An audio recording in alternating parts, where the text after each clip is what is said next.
चौवन धैर्य का सपना और मजबूरी। लखनऊ। एक बड़े महल जैसा घर फूलों से सजा हुआ था। महल के हॉल में एक बहुत खूबसूरत शादी का मंडप था।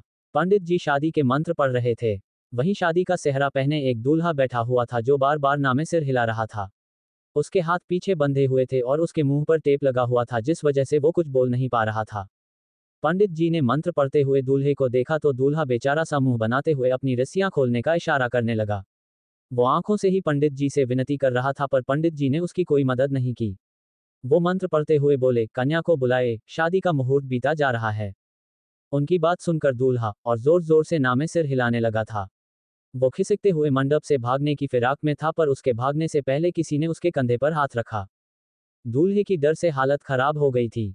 उसने धीरे से सिर घुमाकर पीछे देखा तो उसके पसीने छूट गए। उसकी नज़र अपनी दुल्हन पर पड़ी जिसने लाल रंग का लहंगा और हैवी ज्वेलरी पहन रखी थी। उसके हाथ चूड़ियों से भरे हुए थे और कोहनी तक मेहंदी लगी हुई थी, पैरों में पायल और गले में हार था। दुल्हन का चेहरा लंबे घूंघट के पीछे छिपा हुआ था। दूल्हे को बस घूंघट से झांकते हुए उसके लाल पतले होंठ दिखाई दे रहे थे। दूल्हा उसे देखकर नामे सिर हिलाते हुए कुछ कहने की कोशिश कर रहा था। उसे इस तरह छटपटाते देखकर दुल्हन ने उसके मुंह से टेप हटाया तो दूल्हा जल्दी जल्दी गहरी सांसें लेने लगा। तभी उसे महसूस हुआ जैसे वो हवा में उड़ रहा हो। उसने सिर झुकाकर नीचे देखा तो सच में खुद को हवा में पाया। उसकी दुल्हन ने उसके कुर्ते को पकड़ रखा था और वो उसे अपने साथ खींचते हुए मंडप के बीचों बीच जल रहे अग्निकुंड के चारों ओर घूमकर फेरे ले रही थी।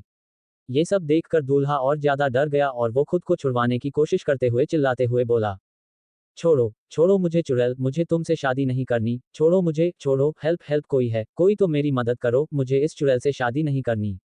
वो बार बार चिल्ला रहा था पर उसके चिल्लाने का कोई फायदा नहीं था। वहां पर उसके अलावा सिर्फ दुल्हन और पंडित जी थे। दुल्हन ने उसके साथ फेरे लिए फिर उसे मंडप में जबरदस्ती बैठाकर उसके हाथ से अपनी मांग में सिंदूर भरवाने लगी और मंगलसूत्र पहनने लगी। बेचारा दूल्हा अपने हाथों को पीछे खींचने की पूरी कोशिश कर रहा था। वो जी जान लगाकर अपने हाथ रोक रहा था ताकि वो दुल्हन की मांग में सिंदूर ना भर सके पर उसकी सारी कोशिशें धरी की धरी रह गई और उसके हाथों से दुल्हन की मांग भर गई। पंडित जी लगातार मंत्र पढ़ रहे थे। कुछ पल बाद वो बोले, विवाह संपन्न हुआ, आज से आप दोनों पति पत्नी हुए, जजमान अब आप अपनी दुल्हन का घूंघट उठाए और उनकी मुंह दिखाई की रस्म कीजिए। दूल्हा उनकी बात सुनकर पंडित जी को ऐसे देखने लगा जैसे कह रहा हो, पंडित जी ये कोई इंसान नहीं भूतनी है भूतनी, इसका चेहरा देखकर मैं क्या करूंगा, आपको देखना हो तो आप ही देख लो, मुझे नहीं देखना इसका डरावना चेहरा। दूल्हे ने फिर से नामे सिर हिलाया और पीछे होने लगा। उसके चेहरे पर 12 बजे हुए थे। उसके बाल बिखरे हुए थे और वो जल्द से जल्द यहाँ से भागना चाह रहा था। तभी उसके दोनों हाथ अपने आप हवा में उठने लगे। वो अपनी पूरी ताकत लगाकर अपने हाथों को रोकने की कोशिश कर रहा था पर उसके हाथ उसकी बात मानने को तैयार नहीं थे। उसके हाथों ने दुल्हन का घूंघट पकड़ा और उसे धीरे धीरे ऊपर करने लगा। दूल्हे ने ये सब देखकर अपनी आंखें बंद कर ली। वो अपनी दुल्हन का चेहरा देखना नहीं चाहता था। तभी दुल्हन के चेहरे से घूंघट हटा और उसकी नज़र उसके चेहरे पर पड़ी। उसका चेहरा देखते ही दूल्हे की चीख निकल पड़ी, आ।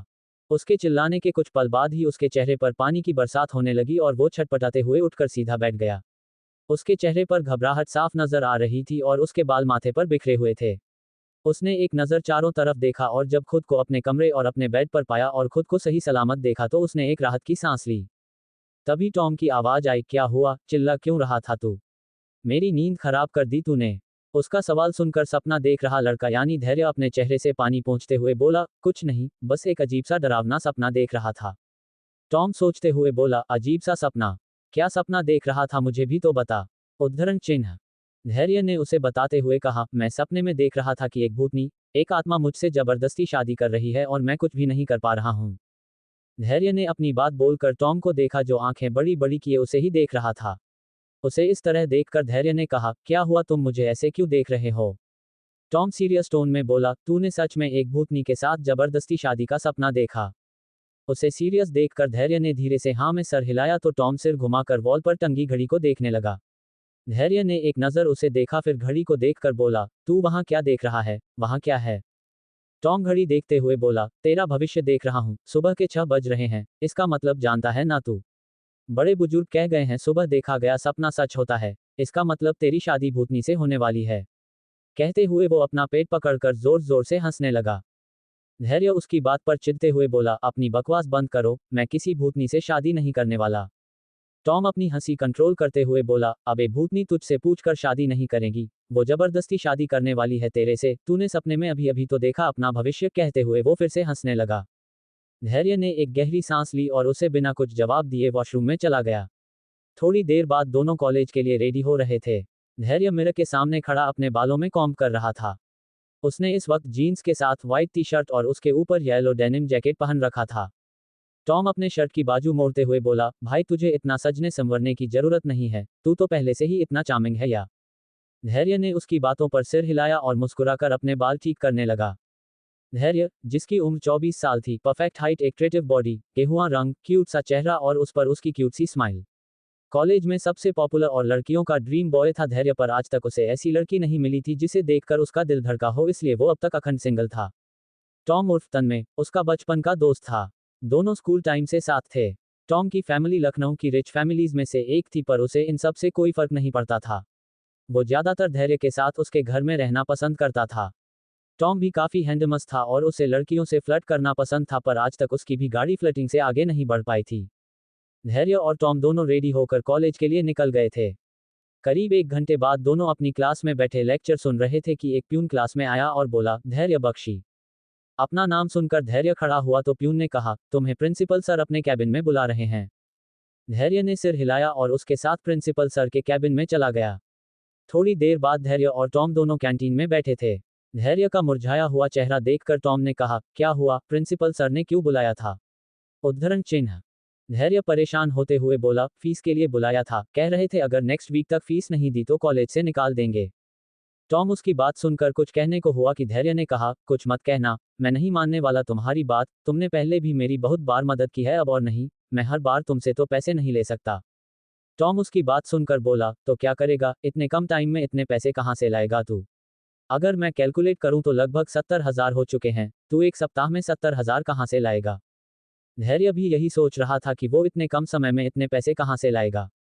दोनों इसी मुद्दे पर बातें करते हुए वहां से जाने लगे कि धैर्य ने अचानक कहा, चोरी करना गलत बात होती है बच्चे। टॉम उसकी बात सुनकर अपने आसपास देखने लगा था। उसे तो वहां कोई बच्चा दिखाई नहीं दे रहा था। वो धैर्य से पूछने को हुआ, लेकिन जैसे ही उसे कुछ याद आया तो वो झट से धैर्य के पीछे छिपते हुए बोला, भूत। यहाँ कोई भूत है क्या? उद्धरण चिन्ह। धैर्य ने उसे एक टेबल के तरफ इशारा करते हुए कहा, वहां पर वो एक बच्चा है, पिज्जा चोरी करने की कोशिश कर रहा है, तुम्हें बच्चे से डरने की जरूरत नहीं है। टॉम उस टेबल के आसपास देखते हुए बोला, भाई बच्चा हो या बुढ़ा, भूत भूत होता है, मैं एक नॉर्मल इंसान हूँ, तेरे जैसा नहीं हूँ जिसे बचपन से भूत दिखाई देते हो और इन सब की आदत पड़ चुकी हो। धैर्य ने उसकी बात पर सिर हिलाया और उस बच्चे की आत्मा को देखा। उस बच्चे ने उसे एक नज़र देखा फिर वहां से गायब हो गया। उसके जाने के बाद धैर्य और टॉम दोनों पार्किंग एरिया में आ गए। धैर्य अपनी बाइक पर बैठकर उसे स्टॉप करने को हुआ कि टॉम ने अचानक उसे रोकते हुए कहा, रुक भाई, मुझे कुछ याद आया। धैर्य अपना हेलमेट पहनते हुए बोला, क्या याद आया, क्लास में कुछ भूल गए हो क्या? उद्धरण चिन्ह। टॉम ने अपना मोबाइल ऑन किया और धैर्य को दिखाते हुए बोला, ये याद आया, जब तू प्रिंसिपल के ऑफिस गया था तब कुछ स्टूडेंट्स इस बारे में बात कर रहे थे। भूत भगाओ और पाओ मुंह मांगी कीमत, धैर्य ने फोन स्क्रीन पर पढ़ा। टॉम ने कहा, हाँ, भूत भगाओ और पाओ मुंह मांगी कीमत, ये न्यूज़ कुछ दिनों से बहुत पॉपुलर हो रही है। केरल का एक गांव है जहां का ये आदमी अपने घर से भूत भगाने के लिए मदद मांग रहा है, क्यों न तू इसकी मदद कर दे और भूत भगाकर एक मोटी रकम वसूल कर ले। धैर्य ने कुछ पल सोचा फिर कहा, तू जानता है मुझे इन सब से दूर रहना है, मैं इन सब में नहीं पड़ना चाहता। टॉम उसकी बात सुन उसे समझाते हुए बोला, जानता हूँ भाई, पर अभी तुझे इसकी जरूरत है, इसके अलावा और कोई ऑप्शन भी तो नहीं है, इतने कम दिनों में कहाँ से पैसे लाएगा तू? और देखना क्या टाइमिंग है इसकी, तुझे जब पैसों की सख्त जरूरत है तभी ये न्यूज़ तेरे पास आई है, क्या पता ऊपर वाला खुद तेरी मदद कर रहा हो, तुझे इतना अच्छा रास्ता दिखा रहा है और तू है कि भाव खा रहा है। धैर्य ने उसकी बात सुनकर फिर से उस आर्टिकल को पढ़ा। धैर्य को बचपन से भूत दिखाई देते थे। उसके पापा दादा सब तांत्रिक थे, इसलिए उसे जन्म से ये शक्तियां प्राप्त थी, पर धैर्य को भूतों से कोई वास्ता नहीं रखना था। उसे तो जैसे भूतों से नफरत थी। वो हमेशा इन सब चीजों से दूर रहना चाहता था, पर फिलहाल उसके पास कोई और ऑप्शन नहीं था। उसने एक गहरी सांस ली और टॉम को देखा जो उसके जवाब का इंतजार कर रहा था। उसने कहा, ठीक है, पर इसके बाद दोबारा कभी नहीं। टॉम ने मुस्कुराकर हाँ में सर हिलाया और उसे जोर से हग कर लिया। अगली रात को दोनों ट्रेन में थे। टॉम उबासी लेते हुए बोला, केरल में तो तेरा पुरखों का गांव है ना, वहां तो तेरा भी घर होगा। धैर्य विंडो से बाहर देखते हुए बोला था, अब नहीं है, सालों पहले दादाजी लखनऊ आ गए थे और यहीं बस गए थे। टॉम ने सिर हिलाया, फिर कुछ सोचते हुए बोला, वैसे वो भूतनी बहुत खूबसूरत थी क्या? उसका सवाल सुनकर धैर्य कंफ्यूज होकर बोला, कौन सी भूतनी, किसकी बात कर रहा है तू? टॉम ने कहा, वही भूतनी जिसने सपने में तेरे से जबरदस्ती शादी की थी, वो बहुत खूबसूरत थी क्या? उद्धरण चिन्ह। धैर्य ने उसकी बात सुनकर उसे खा जाने वाली नजरों से घूरा तो टॉम ने अपने दांत दिखा दिए और चादर ओढ़कर सोने की कोशिश करने लगा। कुछ देर बाद टॉम गहरी नींद में सो रहा था, पर धैर्य की आंखों में नींद नहीं थी। उसका मन बेचैन हो रहा था। वो अपनी सीट से उठा और वॉशरूम के अंदर गया। कुछ पल बाद उसने जैसे ही दरवाजा खोला, अपने ठीक सामने एक बुजुर्ग आदमी को खड़ा पाया। उस बुढ़े को अचानक देखकर धैर्य ने अपने सीने पर हाथ रख लिया था। वो अपना सलाइवा गटकते हुए बोला, अरे बाबा, आप कौन है? अचानक यहाँ कहाँ से पधार गए आप? प्राइवेसी नाम की भी कोई चीज होती है या भूत हो तो क्या कहीं भी कभी भी आ जाओगे? बाबा ने उसकी बात का कोई जवाब नहीं दिया और अपने कदम पीछे लेते हुए वहां से गायब हो गए। उसे अचानक गायब होता देखकर धैर्य ने खुद से कहा, अजीब भूत बाबा थे, सिर्फ अपनी शक्ल दिखाने आए थे क्या? उसने सिर हिलाया और वापस जाने को हुआ कि उसे अपने पीछे किसी के होने का एहसास हुआ और उसके कदम वहीं जम से गए। तारांकन, क्या धैर्य का सपना वाकई एक सपना था या था उसका भविष्य? तारांकन, क्या होगा जब धैर्य जाएगा केरल? क्या वो सही सलामत लौट कर आ पाएगा या साथ आएगी एक नई मुसीबत? बहुत हैंडसम और क्यूट। ट्रेन में धैर्य अपनी जगह पर रुक गया था। उसे अपने पीछे किसी की मौजूदगी का एहसास हो रहा था। उसने धीरे से सिर घुमाकर पीछे देखा तो उसकी आंखें बड़ी हो गई और वो बंदर की तरह उछलते हुए 2 कदम पीछे हो गया। उसके ठीक पीछे एक बूढ़ी औरत की आत्मा थी जो बहुत प्यार से धैर्य को देख रही थी। धैर्य अपने सीने पर हाथ रखते हुए बोला, अरे दादी, मेरी जान लेने का इरादा है क्या? अचानक कहां से पके हुए आम की तरह टपक आए आप? बूढ़ी औरत ने एक कदम उसकी तरफ बढ़ाया तो धैर्य डर कर 2 कदम पीछे हट गया। वो घबराते हुए बोला, क्या क्या चाहिए आपको मुझसे? आप मेरे पास क्यों आ रही हैं? बूढ़ी औरत उसे प्यार भरी नजरों से देखते हुए बोली, तुम तो बहुत सुंदर हो लड़के, वो क्या कहते हैं, बहुत हैंडसम और क्यूट। बूढ़ी औरत के मुंह से अपनी तारीफ सुनकर धैर्य के कान शर्म से लाल हो गए। वो अपनी मुस्कुराहट कंट्रोल करते हुए बोला, थैंक यू दादी, ये बात तो मुझे सब ही कहते हैं, पर आप क्यों कह रही है, कहीं आपको मुझसे? कहते हुए वो शक भरी नजरों से उसे देखने लगा। बूढ़ी औरत उसकी आधी अधूरी कही बात का मतलब समझ गई थी। वो उसे अपने हाथ का चांटा दिखाते हुए बोली, हट पागल लड़के, कुछ भी बोलता है, तुम अपनी उम्र देखो और मेरी उम्र देखो, मेरी तो कई सालों पहले शादी हो चुकी थी और जिससे हुई थी वो मरने के बाद भी मेरा पीछा नहीं छोड़ रहा है। धैर्य उनकी बात सुनकर कंफ्यूज हो गया था। तभी उसके पीछे से आवाज आई, कांता, तुम अब भी यहीं हो? चलो जल्दी, अगले स्टेशन पर हमें उतरना भी है। आवाज सुनकर धैर्य ने झट से पीछे पलटकर देखा। उसके ठीक पीछे वही बुढ़े बाबा खड़े थे। धैर्य ने उन्हें देखा। वो बहुत खड़ूस और डरवाने टाइप के आदमी लग रहे थे, वहीं वो दादी काफी प्यारी और शांत स्वभाव की औरत लग रही थी। धैर्य ने अपना सलाइवा गटका और पतली गली से निकलने को हुआ कि बूढ़ी औरत ने उसका हाथ पकड़ लिया और उसे रोकते हुए बोली, तुम कहाँ चले, पहले मेरी बात तो सुन लो। फिर जैसे उन्हें कुछ रियलाइज हुआ और उन्होंने धैर्य के हाथ को देखा, फिर चौंकते हुए बोली, मैंने तुम्हारा हाथ पकड़ लिया? तुम कौन हो? एक आत्मा तुम्हारा हाथ कैसे पकड़ सकती है? क्या तुम भी हमारी तरह एक भूत हो? धैर्य ने झट से ना में सिर हिलाया और कहा, नहीं नहीं दादी, मैं इंसान हूं, बस मैं भूतों को देखने के साथ साथ उन्हें छू भी सकता हूं। बूढ़ी औरत उसकी बात सुनकर खुश हो गई और उसके पास आते हुए बोली, सच में बेटा? तुम्हें पता है मेरी नज़र में एक लड़की है, उसकी मौत कुछ ही दिनों पहले हुई है, वो बहुत खूबसूरत है, मैं उसके साथ तुम्हारे रिश्ते की बात चलाऊं? बूढ़ी औरत की बात सुनकर धैर्य की आंखें लगभग बाहर आने को हो आई थी। अरे वो एक जीता जागता इंसान था। हाँ, उसके पास भूतों को देखने और उन्हें छूने की शक्तियां थी, पर इसका ये मतलब थोड़ी था कि वो इंसानों को छोड़कर एक भूत से शादी कर लेगा। धैर्य ने ना में सिर हिलाया तो बूढ़ी औरत उसे अपने साथ दरवाजे के तरफ ले जाते हुए बोली, अरे तुम शर्माओ मत, एक बार उस लड़की को देखो तो, वो बहुत खूबसूरत है, तुम्हें जरूर पसंद आएगी। धैर्य का चेहरा रोने जैसा हो चुका था। वो बेचारा किसी भी तरह दादी से अपना पीछा छुड़ाना चाहता था। ट्रेन स्टेशन पहुंच चुकी थी। धैर्य ने जैसे ही प्लेटफॉर्म देखा, उसकी आंखें बड़ी हो गई और वो झट से अपना पेट पकड़कर बैठ गया। वो दर्द से कराहते हुए बोला, आह दादी, मेरा पेट, मेरे पेट में बहुत दर्द हो रहा है। आप जाओ, मैं उस लड़की के भूत से फिर कभी मिल लूंगा। कहते हुए वो एक पल भी वहां नहीं रुका और तेज कदमों से भागकर वापस बाथरूम में घुस गया।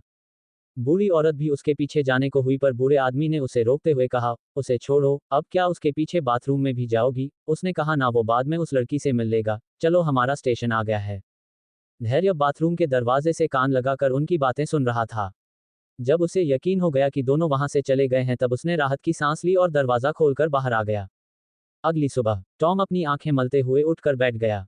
आंखें खुलते ही उसकी नजर सबसे पहले धैर्य पर पड़ी, जो सीट पर बैठे बैठे ही सो रहा था। उसे इस तरह सोते देख वो उसे जगाते हुए बोला, धैर्य, ओह भाई उठ जा, ऐसे क्यों सो रहा है तू? उसके जगाने पर धैर्य की नींद टूट गई और वो अंगड़ाई लेते हुए बोला, क्या हुआ, हमारा स्टेशन आ गया क्या? टॉम ने कहा, नहीं, अभी हमारा स्टेशन नहीं आया है, पर तू ऐसे क्यों सो रहा था? धैर्य ने उसके पूछने पर उसे कल रात की सारी बातें बता दी। सारी बातें सुनकर टॉम हंसते हुए बोला, वाह भाई क्या किस्मत है तेरी, पहले तो लड़कियों के रिश्ते आते थे पर अब तो भूतों के भी आने लगे। धैर्य अपना कंधा दबाते हुए बोला, छोड़ ना, मैं अभी मजाक के मूड में नहीं हूँ। जाकर फ्रेश हो जा, कुछ देर बाद हमारा भी स्टेशन आ जाएगा।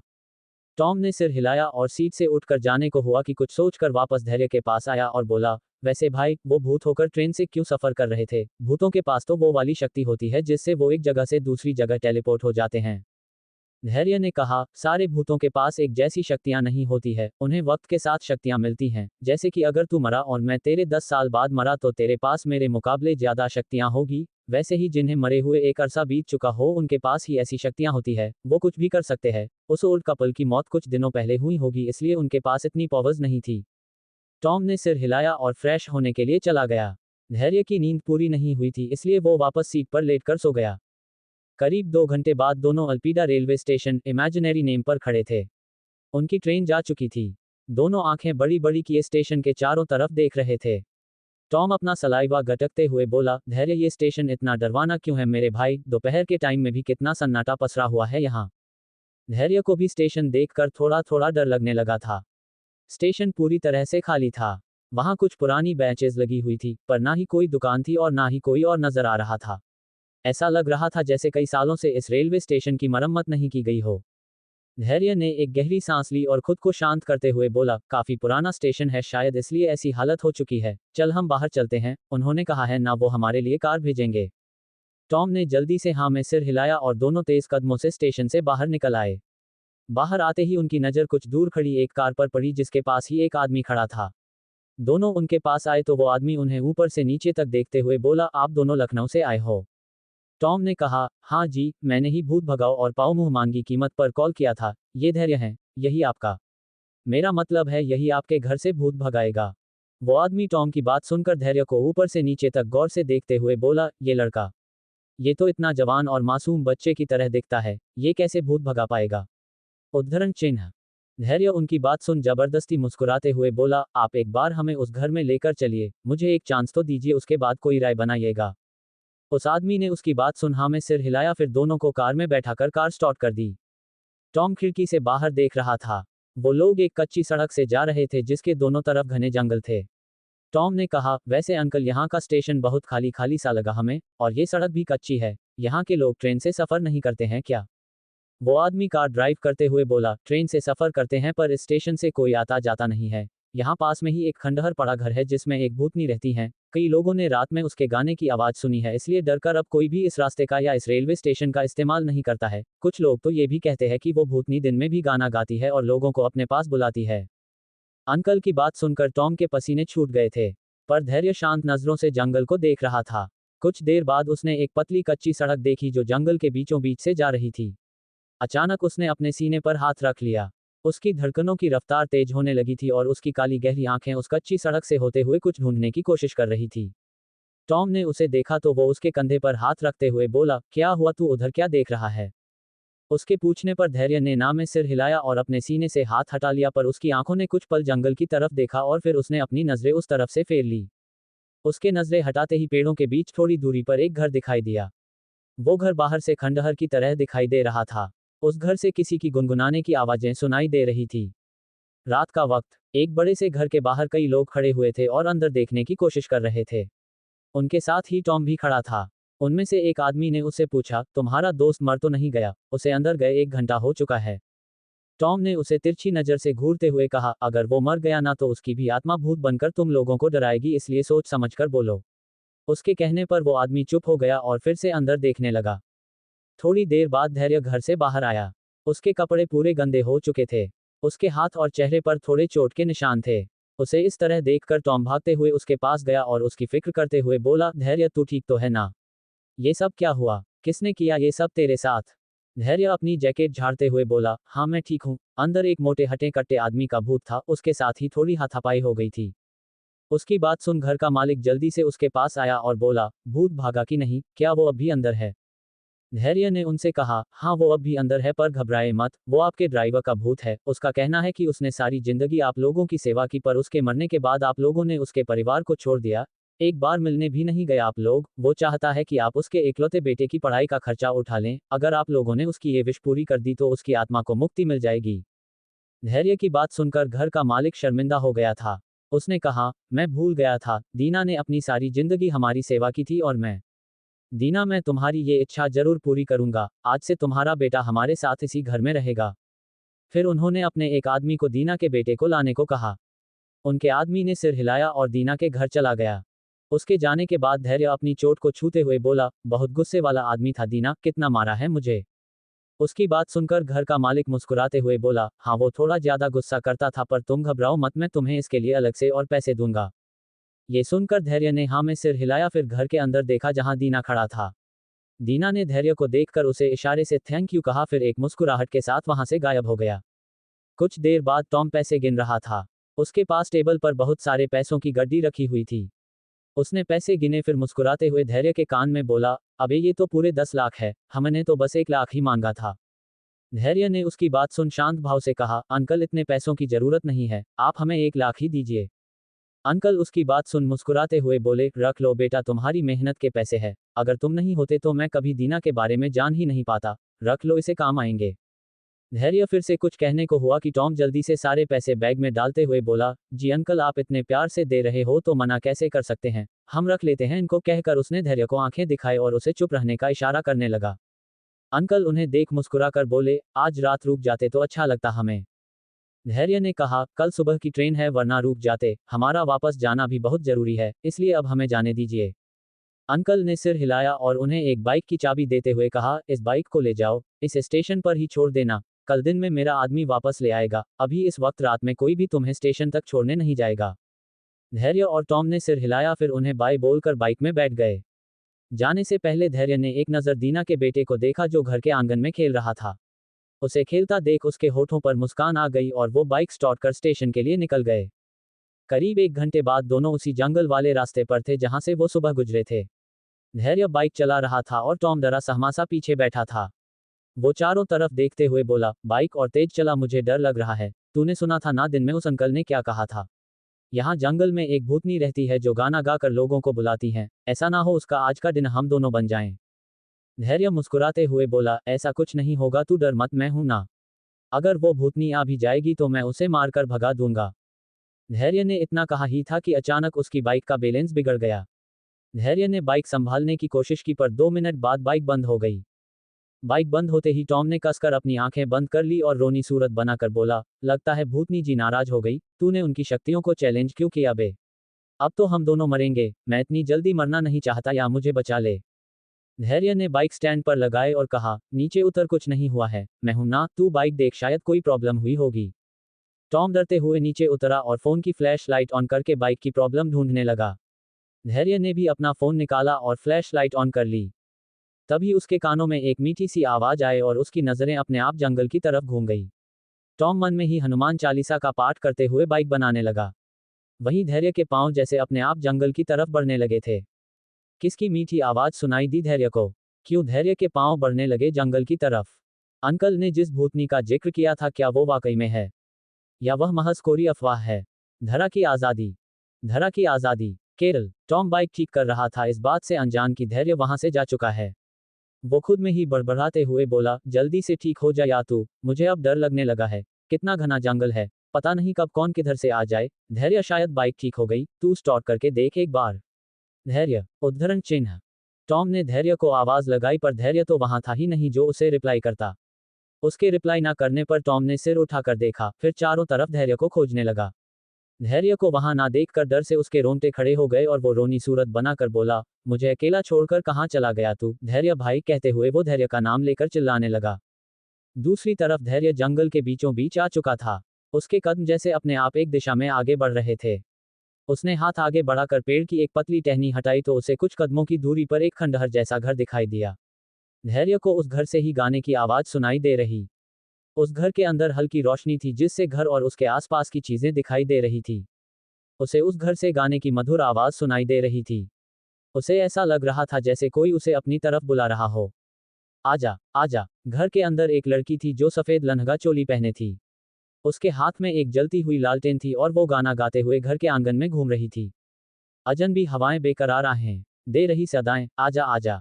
धैर्य उस घर को देखते हुए आगे बढ़ा कि तभी उसकी नजर घर के अंदर मौजूद उसी लड़की के साए पर पड़ी। उसे देख धैर्य उसका पीछा करते हुए घर के पास जाने लगा। न जाने उस मधुर आवाज में कैसी अनोखी कशिश थी कि धैर्य अपने होश पूरी तरह से खो चुका था और आवाज की दिशा में बढ़ता चला जा रहा था। धैर्य घर के पास आया तो उसे मेन गेट नजर आया जो कि काफी बड़ा और पुराना था।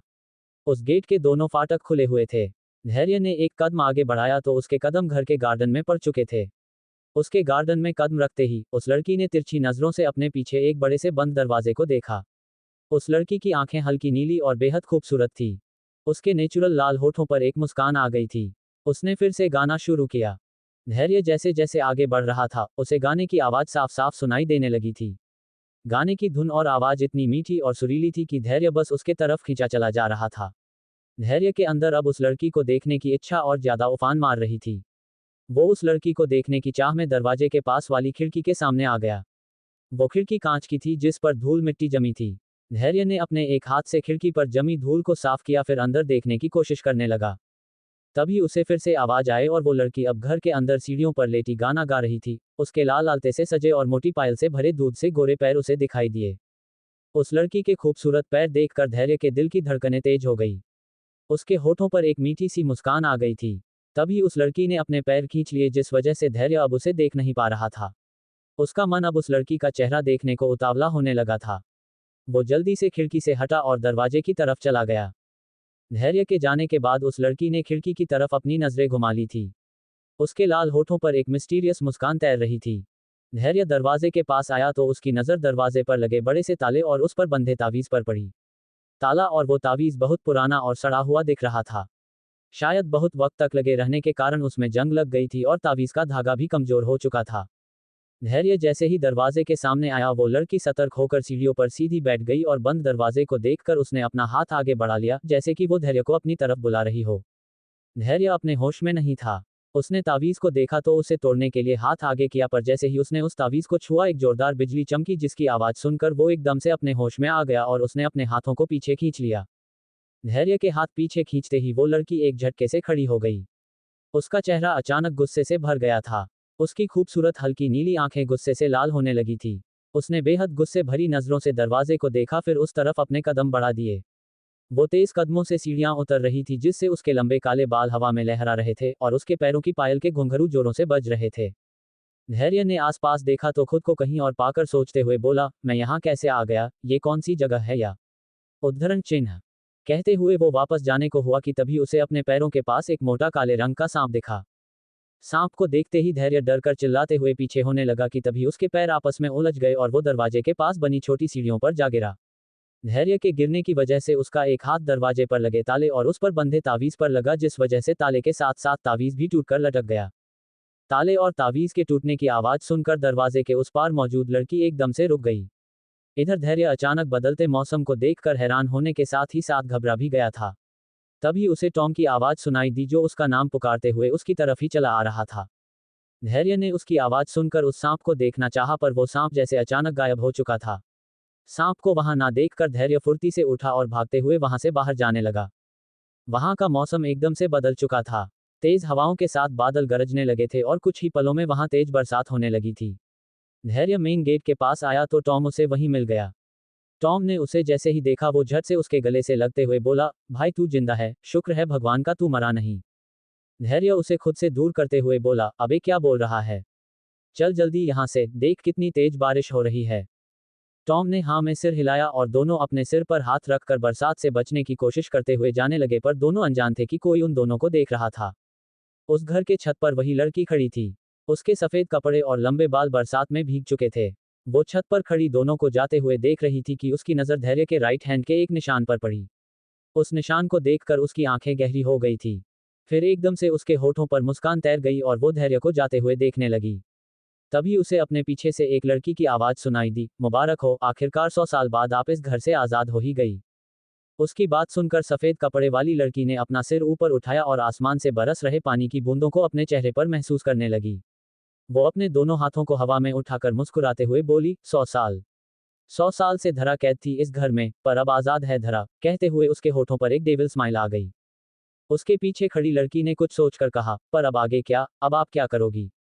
मतलब अब तो आप आजाद हो और आपके पास इतनी पावर्स भी है, तो अब आपका आगे का क्या प्लान है? उसकी बात सुन धरा ने सिर नीचे किया, फिर पलकें उठाकर बाइक पर बैठ रहे धैर्य को देखा। धैर्य को देख वो तिरछी मुस्कुराहट के साथ बोली, वो लड़का मुझे चाहिए। उसने मुझे इस घर से आजाद किया है और अब वही मुझे इस दुनिया से मुक्ति भी दिलाएगा। धरा की बात सुनकर उस लड़की ने भी अपनी शक्तियों से धैर्य और टॉम को देखा। धैर्य बाइक चला रहा था और टॉम उसके पीछे बैग को कसकर पकड़े बैठा था। वो धैर्य पर गुस्सा करते हुए बोला, तू मुझे और 10 लाख को अकेला छोड़कर उस भूतनी के घर में क्यों गया था? अगर मुझ मासूम को कुछ हो जाता तो? अगर कोई भूत, प्रेत, डायन, चुड़ैल कोई भी मेरे सामने आ जाती तो? मैं तो कनवारा ही निकल लेता, मेरी मॉम अपनी बहू की शक्ल भी ना देख पाती। धैर्य बाइक चलाते हुए बोला, कुछ हुआ तो नहीं ना? देख खुद को, तू जिंदा है और सही सलामत है। मुझे नहीं पता मैं उस घर तक कैसे चला गया था। अब इन बातों को छोड़ और ठीक से बैठ, बारिश और तेज हो रही है, हमें जल्द से जल्द स्टेशन पहुंचना है। टॉम ने मुंह बनाते हुए हाँ कहा और बैग को और कसकर पकड़ लिया। वहीं धरा और वो लड़की उन्हें देखने के साथ साथ उनकी बातें भी सुन रही थी। धरा उनकी बात सुन एक तिरछी मुस्कुराहट के साथ बोली, 10 लाख, लगता है इन्हें इन पैसों की सख्त जरूरत है। उस लड़की ने उसकी बात पर कहा, हाँ तभी तो देखो उस लड़के ने कितने कसकर बैग को पकड़ रखा है, जैसे उसकी जान उस बैग में ही बसी हो। धरा कुछ सोचकर बोली, मुझे कल सुबह तक वो बैग चाहिए। कैसे और क्या करोगी ये तुम अच्छी तरह से जानती हो। उस लड़की ने सिर हिलाया, फिर वहां से गायब हो गई। उसके जाने के बाद धरा बारिश में फिर से भीगते हुए अपनी आज़ादी का जश्न मनाने लगी। कुछ देर बाद धैर्य ने बाइक स्टेशन के बाहर रोकी। दोनों जल्दी से बाइक से नीचे उतरे और भागते हुए स्टेशन के अंदर चले गए। दोनों अब तक पूरी तरह से भीग चुके थे। धैर्य अपने बालों और कपड़ों से पानी झाड़ने लगा था, वहीं टॉम ने अब भी कसकर बैग पकड़ रखा था। धैर्य ने उसे देखा तो कहा, अब तो बैग छोड़ दे, यहाँ कोई हमारे पैसे चोरी नहीं करेगा। टॉम ने ना में सिर हिलाते हुए धीमी आवाज में कहा, ना भाई, मैं तो लखनऊ तक इसे ऐसे ही पकड़ कर रहने वाला हूँ। आज के टाइम में किसी पर भरोसा नहीं करना चाहिए। किसी के चेहरे पर तो लिखा नहीं होता है कि मैं चोर हूँ और चोरी करने आया हूँ। तू नहीं जानता, पर ये 10 लाख देखकर मुझे खुद पर कितना प्राउड फील हो रहा है। मेरी जिंदगी की पहली कमाई है ये 10 लाख रुपए। कहते हुए वो खुशी से उछलने लगा था। धैर्य ने उसे देखकर सिर हिला दिया था, पर तभी टॉम को हील्स की टक टक की आवाज सुनाई दी, जिसे सुनकर वो सीधा खड़ा हो गया और धैर्य से बोला, तुझे किसी की हील्स की टक टक सुनाई दे रही है क्या? मुझे सुनाई दे रही है। धैर्य उसकी बात सुनकर बोला, नहीं, मुझे तो ऐसा कुछ सुनाई नहीं दे रहा है। तेरे दिमाग में हर वक्त लड़की रहती हैं, इसलिए तुझे उनकी हील्स की आवाज सुनाई दे रही है। टॉम भी उसकी बात सुनकर सोचने लगा था। उसे लगा शायद उसे सच में कोई वहम हुआ हो, पर तभी उसे फिर से हील्स की टक टक की आवाज सुनाई दी। इस बार तो वो कंफर्म हो गया कि उसके आसपास कोई लड़की है और उसे कोई वहम नहीं हो रहा है। उसने धैर्य से कुछ कहना चाहा कि तभी उसकी नजर धैर्य के पीछे से आ रही एक लड़की पर पड़ी। वो लड़की उनके तरफ ही आ रही थी, जिसे देखते ही टॉम की आंखें बड़ी हो गई। कौन है धरा, और क्या होगा उसे आजाद करवाने का अंजाम? क्यों थी धरा 100 साल से कैद? क्या होगा अब बेचारे धैर्य के साथ? आखिर क्यों और किसी लड़की को देख टॉम की आंखें बड़ी हो गई। चोरी हुए 10 लाख। 4 चोरी हुए 10 लाख। केरल। टॉम आंखें बड़ी बड़ी किए उस लड़की को अपनी तरफ आता देख रहा था। धैर्य ने उसे देखा तो कहा, क्या हुआ, ऐसे क्या देख रहा है तू? मेरे पीछे कोई है क्या? टॉम ने उसकी बातों पर बस हाँ में सिर हिलाया। धैर्य ने उसकी हाँ देख पीछे पलट कर देखा। पीछे पलटते ही उसे भी एक लड़की अपनी तरफ आती हुई दिखी। टॉम की नजरें उसकी रेड हाई हील्स पर थी, जिससे वो टक टक की आवाज करते हुए उनके तरफ ही आ रही थी। टॉम ने धीरे धीरे पलकें उठाए और उस लड़की के हाई हील्स से होते हुए उसके गोरे पतले पैरों को देखा, फिर उसकी नजर उसकी पतली कमर पर पड़ी और उसके बाद उसके प्यारे से चेहरे पर। उस लड़की ने ब्लू डेनिम स्कर्ट के साथ येलो स्ट्रैप वाला क्रॉप टॉप कैरी किया था। उसके बाल खुले थे, जो कि उसके कंधों से थोड़े नीचे तक थे। वो लड़की देखने में बहुत प्यारी और मासूम लग रही थी। उसकी उम्र लगभग 21 साल लग रही थी। उसके हाथ में एक ट्रॉली बैग था, जिसे खींचते हुए वो चली आ रही थी।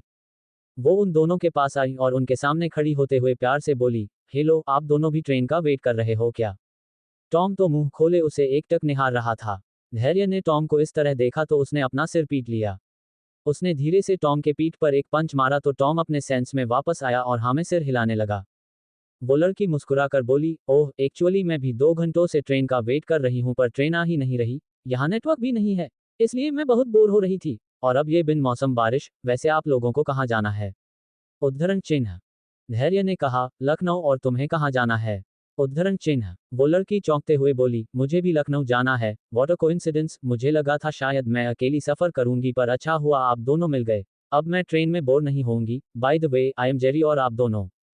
धैर्य ने अपना हाथ उससे हैंडशेक करने के लिए आगे बढ़ाया ही था कि तभी टॉम फुर्ती से उसके सामने आ गया और जेरी के हाथों में अपना हाथ देते हुए बोला, माई सेल्फ तन्मय रघुवंशी, लोग मुझे प्यार से टॉम बुलाते हैं, और ये मेरा दोस्त धैर्य, वी आर बेस्ट फ्रेंड्स। वैसे आपका हाथ बहुत सॉफ्ट है और आप बहुत खूबसूरत हैं। कहते हुए वो प्यार भरी नजरों से जेरी को देखने लगा।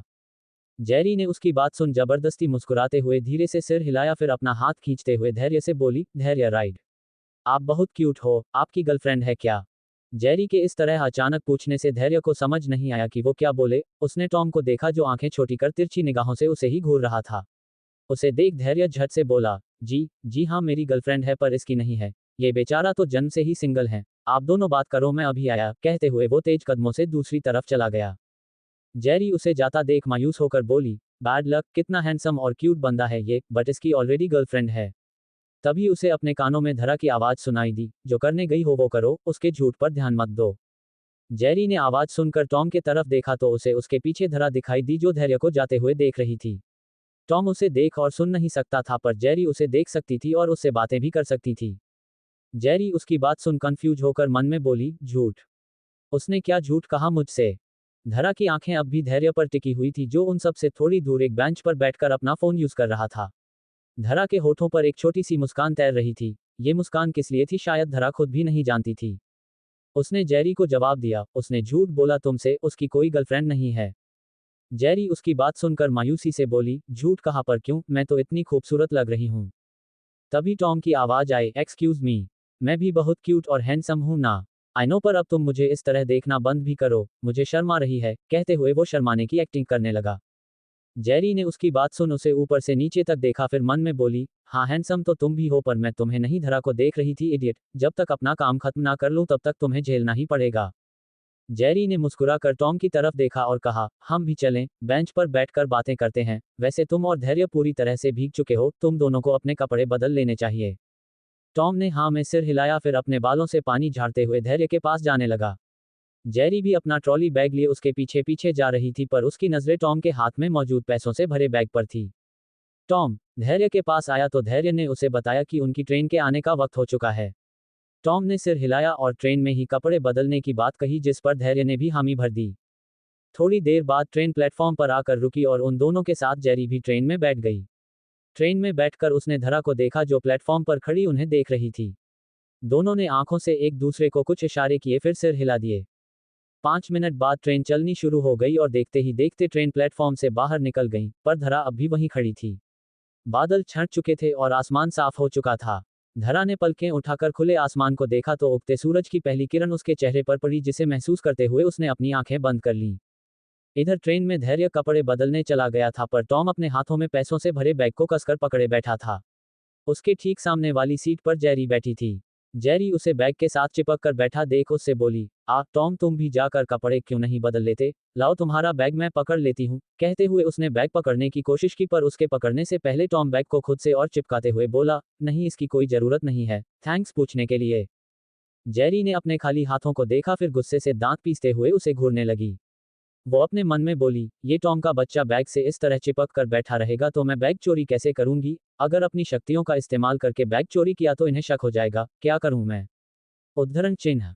कुछ पल बाद वो टॉम की झूठी फिक्र करते हुए बोली, टॉम, तुम्हें कपड़े बदल लेने चाहिए। देखो तुम पूरी तरह भीग चुके हो, अगर ऐसे ही रहे तो तुम बीमार पड़ जाओगे। अपने बैग की फिक्र तुम मत करो, मैं हूं ना, मैं इसका ध्यान रखूंगी। कहते हुए उसने एक बार फिर से अपने हाथ आगे बढ़ाए, पर इस बार भी उसके पकड़ने से पहले टॉम ने बैग को खुद के और करीब कर लिया, और जेरी के हाथ एक बार फिर से खाली रह गए। टॉम को अब उस पर शक होने लगा था, पर वो सीधा सीधा कुछ कहना नहीं चाहता था। उसने खिड़की से बाहर देखा। ट्रेन एक स्टेशन के प्लेटफॉर्म के साइड से एंटर कर रही थी। ये देख वो खड़ा हुआ और बोला, मैं चेंज करके आता हूँ, मेरे कपड़े भी इसी बैग में है, इसलिए इसे भी ले जाता हूँ। तुम आराम से बैठो, मैं यूं गया और यूं आया। कहते हुए वो धैर्य के पास चला गया। उसके जाते ही जेरी गुस्से से पैर पटकते हुए बोली, ये गधा कुछ ज्यादा ही चालाक है, इसको तो मैं छोड़ूंगी नहीं। तभी धरा वहां आ गई। उसे देखकर जेरी ने उसे सारी बातें बताने की कोशिश की, पर धरा उसे हाथ दिखाते हुए बोली, मैंने सब देख और सुन लिया है, तुम फिक्र मत करो। उनके वापस लौटने के कुछ देर बाद उन्हें नींद आने लगेगी, वो जैसे ही गहरी नींद में सो जाएं तुम बैग लेकर गायब हो जाना। जेरी ने हाँ में सिर हिलाया, तभी धैर्य की आवाज आई, तुम कौन हो? धैर्य की बात सुनकर धरा और जेरी दोनों शॉक्ड हो गई। धरा की पीठ धैर्य के तरफ थी, इसलिए धैर्य उसका चेहरा देख नहीं पा रहा था। उसने धरा को पीछे से अच्छी तरह से देखा। धरा ने वाइट लहंगा चोली पहन रखा था, साथ ही उसके कंधे पर वाइट रंग की चुन्नी थी। उसके लंबे खुले काले बाल उसकी कमर तक लहरा रहे थे। कोई भी उसे पीछे से देखकर पूरे यकीन से कह सकता था कि वो बेहद खूबसूरत दिखती होगी। जेरी मन ही मन हैरानी से बोली, ये लड़का धरा को देख सकता है, पर धरा ने तो अपनी शक्तियों का इस्तेमाल नहीं किया है, इसका मतलब ये है कि ये भूत देख सकता है। धैर्य ने फिर से धरा को टोकना चाहा, पर तभी उसे पीछे से टॉम की आवाज आई। उसने पीछे पलट कर देखा तो टॉम बाथरूम के दरवाजे से झांकते हुए उसे खाने के लिए कुछ खरीदने को बोल रहा था। धैर्य ने उसकी बातों पर सिर हिलाया और वापस पलटकर धरा को देखना चाहा, पर तब तक धरा वहां से गायब हो चुकी थी। उसने दूसरी तरफ देखा तो उसे धरा जाते हुए दिखी। तभी जेरी ने बात संभालते हुए कहा, वो लड़की स्टेशन का नाम पूछने आई थी, शायद उसे पढ़ना लिखना नहीं आता। धैर्य ने उसकी बात पर सिर हिलाया और फिर से धरा को देखना चाहा, पर तब तक धरा वहां से जा चुकी थी। सुबह का वक्त था, इसलिए ज्यादातर लोग सो रहे थे। धैर्य ने भी ज्यादा ध्यान नहीं दिया और स्टेशन पर उतरकर कुछ खाने की चीजें खरीदने लगा। थोड़ी देर बाद धैर्य और टॉम छोले पूरी खा रहे थे। जेरी भी उनके साथ खा रही थी, पर वो दोनों को देख मन ही मन मुस्कुराए जा रही थी। खाना खाने के कुछ देर बाद टॉम उबासी लेते हुए बोला, लगता है कल सारी रात जागा था, इसलिए अब नींद आने लगी है। उसने धैर्य को देखा जो पहले ही ऊपर वाली सीट पर सो चुका था। टॉम ने उसे जगाना सही नहीं समझा। उसने जेरी की ओर देखा जो अपने फोन में बिजी थी। टॉम की पलकें भारी हो रही थी। वो जागने की पूरी कोशिश कर रहा था, पर जैसे उसकी नींद उस पर हावी हो गई और धीरे धीरे वो गहरी नींद में सो गया। उसके सोते ही जेरी ने पलकें उठाकर उसे देखा। टॉम को गहरी नींद में सोता देख वो मुस्कुराते हुए मन ही मन बोली, अब तो तुम गए बच्चू, जब तुम्हारी आंखें खुलेंगी और पैसों से भरा बैग गायब देखोगे तब तो तुम्हें पक्का हार्ट अटैक ही आ जाएगा। कहते हुए वो हंसने लगी। उसने बैग को देखा जिसे टॉम ने कसकर पकड़ रखा था। उसे देख जेरी अजीब सा मुंह बनाते हुए बोली, हद है, ये लड़का नींद में भी बैग को इस तरह पकड़ कर रखा है जैसे सच में इसकी जान इन पैसों में बसती हो। उसने बैग को लेना चाहा, पर टॉम ने वाकई बैग बहुत कसकर पकड़ रखा था। जेरी ने बैग को अच्छी तरह से पकड़ा, फिर थोड़ा ताकत लगाते हुए उसे खींचने लगी। तभी टॉम ने एकदम से अपनी आंखें खोल लीं और जेरी को देखने लगा। जेरी उसे जागता देखकर घबरा गई थी। उसकी आंखें बड़ी हो गई। उसने अपना सलाइवा गटका और प्यार से बोली, सो जाओ, कुछ नहीं हुआ है, मैं तुम्हारा बैग चोरी नहीं कर रही। जेरी की बात सुन टॉम के होठों पर एक मीठी सी मुस्कान आ गई। उसने बिना कुछ कहे फिर से अपनी आंखें बंद कर लीं।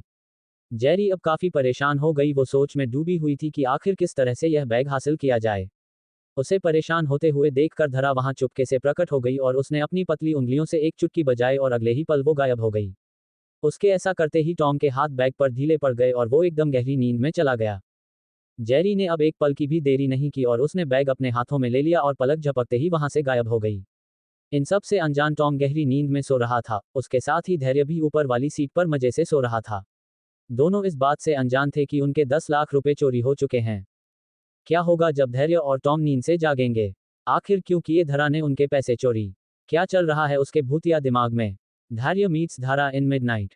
लखनऊ। टॉम मजे से पैर फैलाकर गहरी नींद में सो रहा था। उसे नींद में धैर्य की आवाज सुनाई दे रही थी जो उसे जगाने की कोशिश कर रहा था। टॉम ने धीरे से अपनी एक आंख खोली तो उसे धैर्य का चेहरा दिखा। धैर्य का चेहरा घबराहट से भरा हुआ था। टॉम उसके घबराए हुए चेहरे को देखकर सीधा बैठ गया और अपनी आंखें मलते हुए आलस से बोला, क्या हुआ, हमारा लखनऊ आ गया क्या? धैर्य उसकी बात पर घबराया हुआ सा बोला, हाँ हमारा लखनऊ आ गया, पर बैग कहाँ है, तूने बैग कहाँ रखा? उद्धरण चिन्ह। टॉम उसकी बात सुन नींद में ही बोला, यहीं होगा, तू टेंशन क्यों ले रहा है, मैं बैग को पकड़ कर सोया था। कहते हुए उसने अपने हाथों को देखा जो खाली थे। अपने खाली हाथ देख टॉम के होश उड़ गए थे।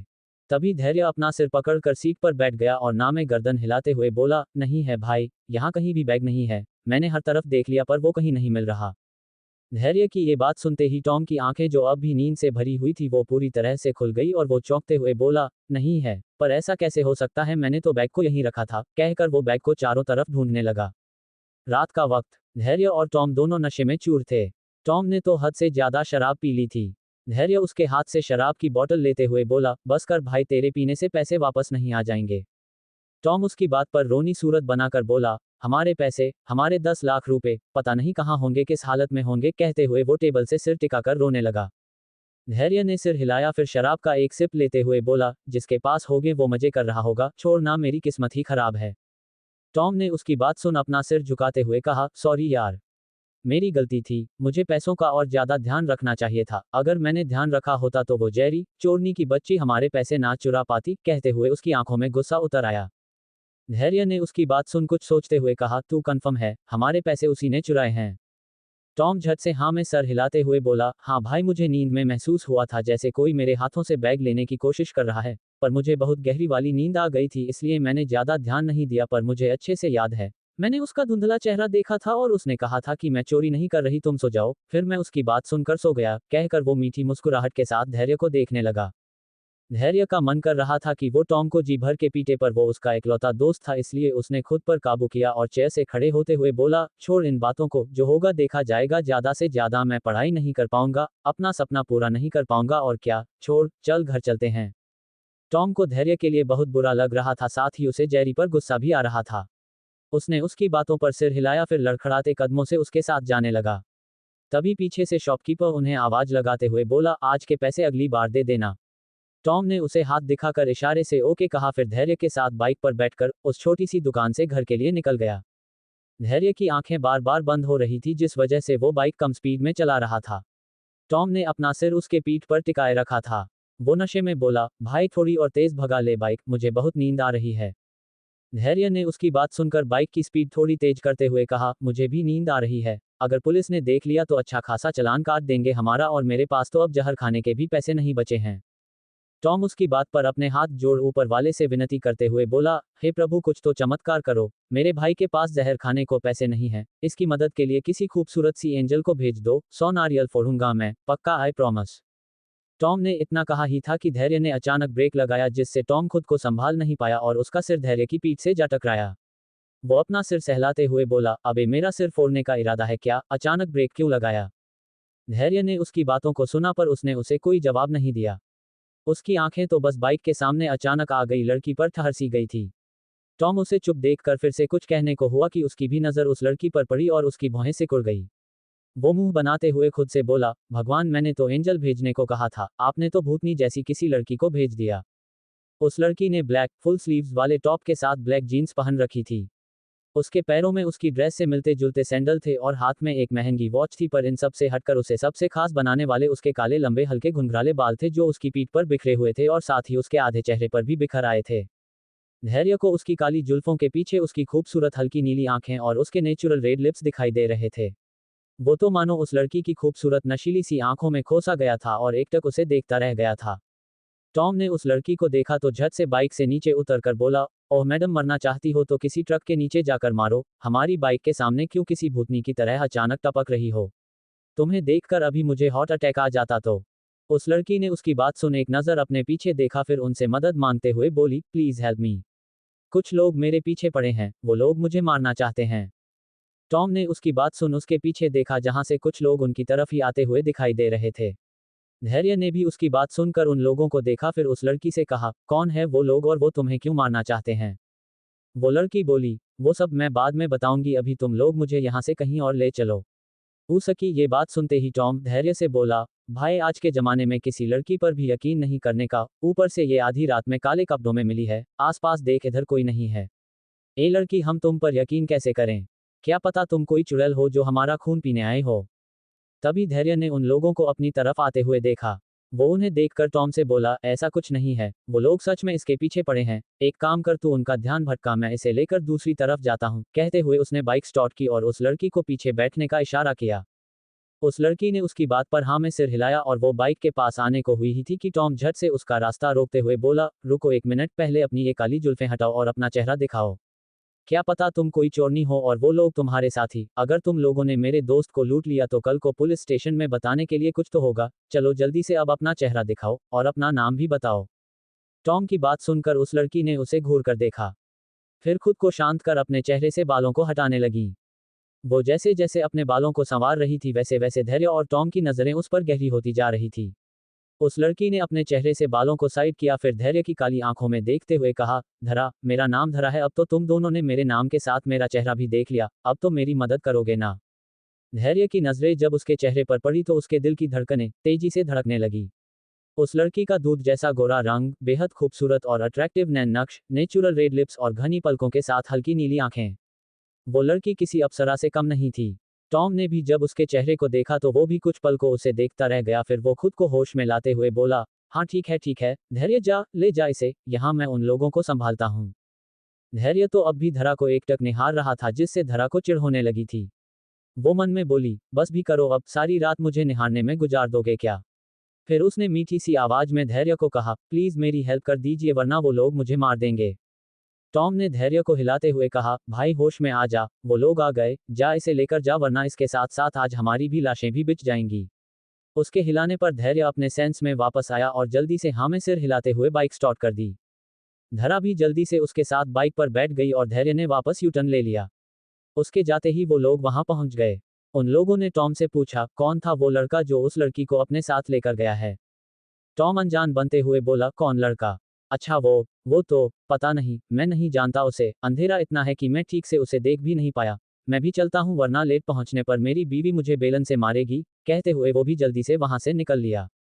दूसरी तरफ धैर्य काफी स्पीड से बाइक चला था। उसने बैक व्यू मिरर में धरा को देखना चाहा पर उसे सिर्फ उसकी काली जुल्फें ही दिखी।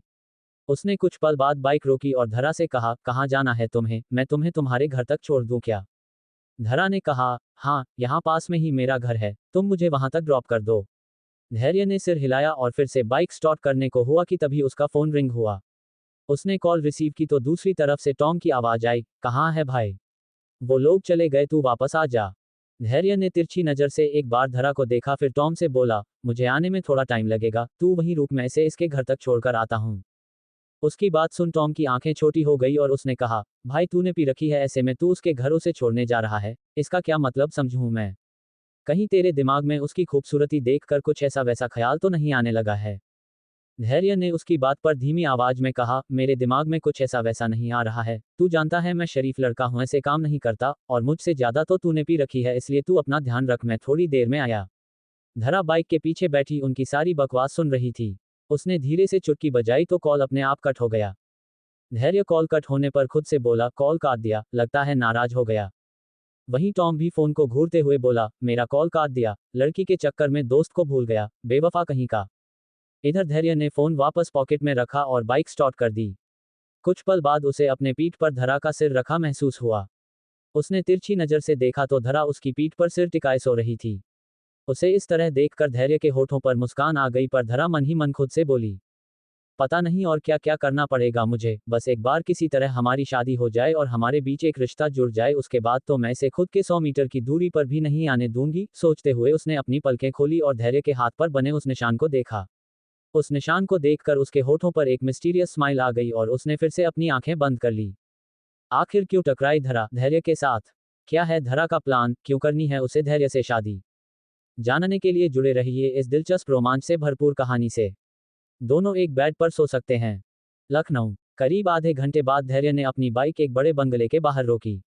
उस बंगले को देख धैर्य ने मन में सोचा, ये तो बहुत अमीर घर की बेटी है, इतना बड़ा और आलीशान बंगला है इसका। धरा बाइक से उतरकर उसके सामने आए और मीठी आवाज में उससे बोली, थैंक यू सो मच। अगर तुम नहीं होते तो पता नहीं आज मेरा क्या होता। धैर्य उसकी बात पर मुस्कुराते हुए बोला, ये तो मेरा फर्ज था। वैसे बड़े बुजुर्ग कह गए हैं, इंसान को हमेशा अच्छा सोचना चाहिए, तभी उनके साथ अच्छा होता है। धरा ने मीठी मुस्कुराहट के साथ हामी में सिर हिलाया, फिर मन में बोली, किस पागल बुढ़े ने ये बकवास कही है? और कही भी है तो इंसानों के लिए कही है, मैं तो एक भूत हूँ। अगर अच्छा सोचने से अच्छा होता तो मैं आज ऐसे भटक थोड़ी रही होती। मैंने कौन सी भटकने की मन्नत मांगी थी? धैर्य बंगले को देख रहा था। बंगले के अंदर चारों तरफ डिम लाइट जल रही थी। धैर्य कुछ सोचकर बोला, तुम्हारे घर में कोई और नहीं रहता क्या? इतना बड़ा बंगला है पर गेट पर गार्ड्स तक नहीं खड़े हैं।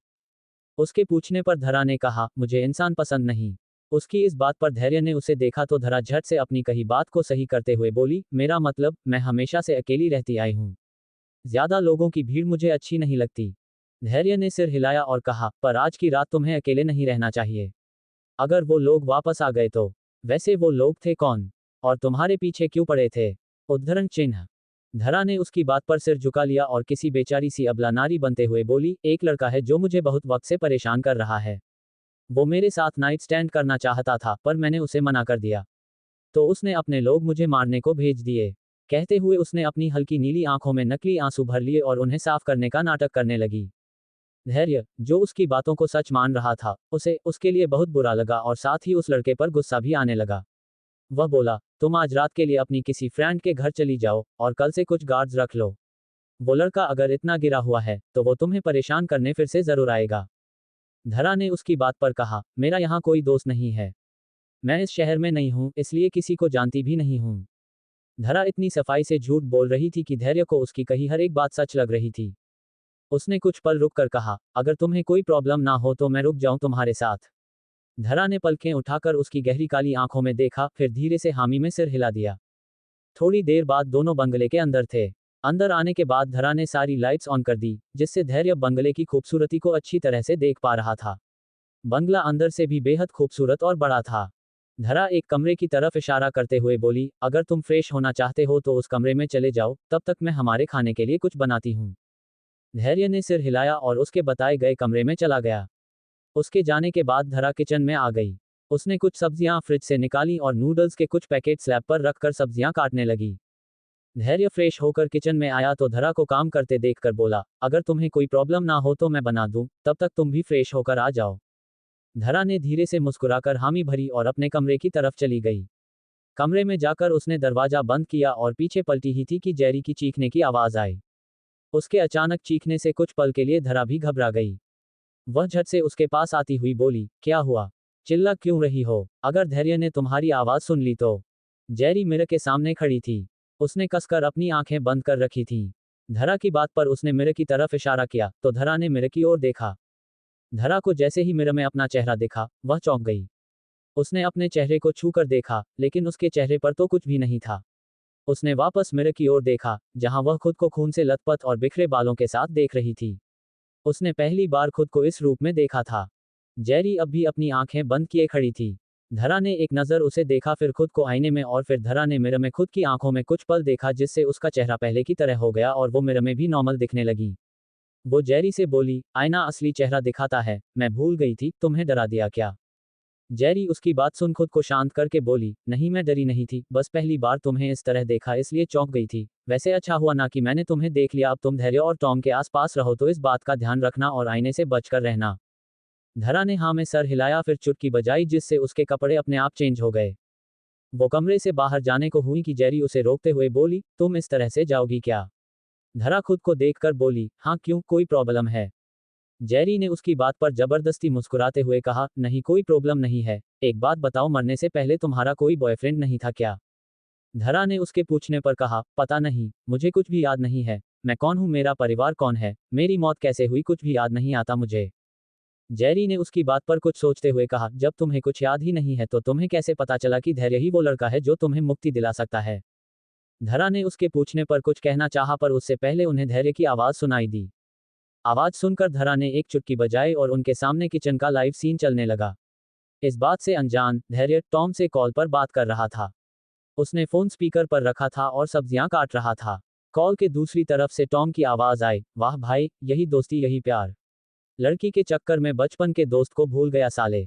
मैं यहाँ आधी रात को सड़क किनारे बेंच पर बैठा तेरा इंतजार कर रहा हूँ और तू है कि उस सुंदरी के साथ? धैर्य उसे बीच में ही रोकते हुए बोला, ऐसा कुछ नहीं है, सच कह रहा हूँ। सच में, वो अकेली थी और बेचारी डरी सहमी सी थी, इसलिए मैं उसे कंफर्ट फील करवाने के लिए रुक गया। जेरी ने धैर्य की बातें सुनकर धरा को देखा। धरा को देखकर कहीं से भी ये नहीं लग रहा था कि वो डरी सहमी है। उसकी बातों पर धरा की आंखें छोटी हो गई और वो घूरकर धैर्य को देखने लगी। धैर्य टॉम को समझाने की कोशिश कर रहा था, पर टॉम कुछ सुनने के मूड में नहीं था। तभी धैर्य को कदमों की आहट सुनाई दी। उसने सिर घुमाकर सीढ़ियों की तरफ देखा, जहां से धरा आ रही थी। उसे देख धैर्य का दिल जैसे बुलेट ट्रेन की तरह धड़कने लगा। धरा ने व्हाइट प्रिंसेस नाइट गाउन पहन रखी थी, उसके लंबे काले बाल हल्के गीले थे जिन्हें वो तौलिए से सुखाते हुए आ रही थी। धरा इस वक्त बेहद खूबसूरत और अट्रैक्टिव दिख रही थी। धैर्य की नजरें उस पर से हटने का नाम नहीं ले रही थीं। उसने धीरे से हाथ बढ़ाया और कॉल कट कर मोबाइल स्विच ऑफ कर दिया। धरा ये देखकर धीरे से मुस्कुराए और उसके पास आते हुए बोली, तुमने नूडल्स बना लिए या मैं कुछ मदद करूं? धैर्य अब भी उसे एक टक निहार रहा था। उसने ना में सिर हिलाया और उस पर नजरें टिकाए ही सब्जियां काटने लगा। जेरी ऊपर से उन्हें देख रही थी। धैर्य का ऐसा रिएक्शन देखकर उसकी हंसी नहीं रुक रही थी। उसने हंसते हुए खुद से कहा, अब तो धैर्य को धरा से प्यार हो ही जाएगा, आखिर इतनी खूबसूरत लड़की से कोई कैसे खुद को बचा सकता है। धरा जानबूझकर उसके सामने खड़ी होकर अपने गीले बालों को अदा से सुखाने का नाटक कर रही थी और बेचारा धैर्य उसकी आंखें तो किसी चुंबक की तरह धरा पर ही चिपक गई थी। कुछ देर बाद दोनों डाइनिंग टेबल पर बैठे नूडल्स खा रहे थे। धरा ने नूडल्स खाते हुए बोला, तुमने बहुत अच्छे नूडल्स बनाए हैं, इट्स रियली टू गुड। उसके मुंह से अपनी तारीफ सुन धैर्य के होठों पर एक मीठी सी मुस्कान आ गई थी। उसे इतनी खुशी हो रही थी जितनी कि कभी शायद हुई हो। डिनर खत्म कर दोनों किचन में प्लेट रखने आए। दोनों ने बेसिन में प्लेट रखा, फिर हाथ धोकर लिविंग रूम में जाने लगे कि उन्हें बाहर से कुछ आवाज सुनाई दी। आवाज सुनते ही धैर्य ने धरा का हाथ पकड़ लिया और उसे अपने पीछे छिपाकर लिविंग रूम के तरफ झांक कर देखने लगा। इधर लिविंग रूम में मौजूद जेरी ने कसकर अपनी आंखें बंद कर ली थी। इससे पहले कि धैर्य उसे देख पाता वो झट से वहां से गायब हो गई। धैर्य धरा को अपने पीछे करते हुए लिविंग रूम में आया। वो चारों तरफ चौंकन्ने नजरों से देख रहा था। धरा ने जेरी को देखा जो ऊपर वाले कमरे से सिर निकालकर उसे सॉरी कह रही थी। धरा ने उसे अंदर जाने का इशारा किया, फिर धैर्य से कहा, शायद कोई बिल्ली आई होगी, तुम्हें इतनी फिक्र करने की जरूरत नहीं है। धैर्य ने सिर हिलाया और उसके तरफ पलटकर कुछ कहने को हुआ कि एकदम से चुप हो गया। धरा उसके बहुत पास खड़ी थी। धरा की नजरें उस पर नहीं थी, वो दूसरी तरफ देख रही थी, पर उसे अपने इतने करीब देख धैर्य की सांसें एक बार फिर से तेज हो चुकी थी। धैर्य को उसके बालों की भीनी खुशबू आ रही थी जिससे उसकी धड़कनें तेज हो रही थी। उसने ध्यान से धरा को देखा। धरा सच में बेहद खूबसूरत थी। उसका दूध सा गोरा रंग, घनी पलकें और उसके नेचुरल लाल होठ धैर्य को अपनी ओर खींचने लगे थे। पर इससे पहले कि वो आउट ऑफ कंट्रोल होता, उसने अपने इमोशन कंट्रोल किए और धरा के हाथ को छोड़ दिया।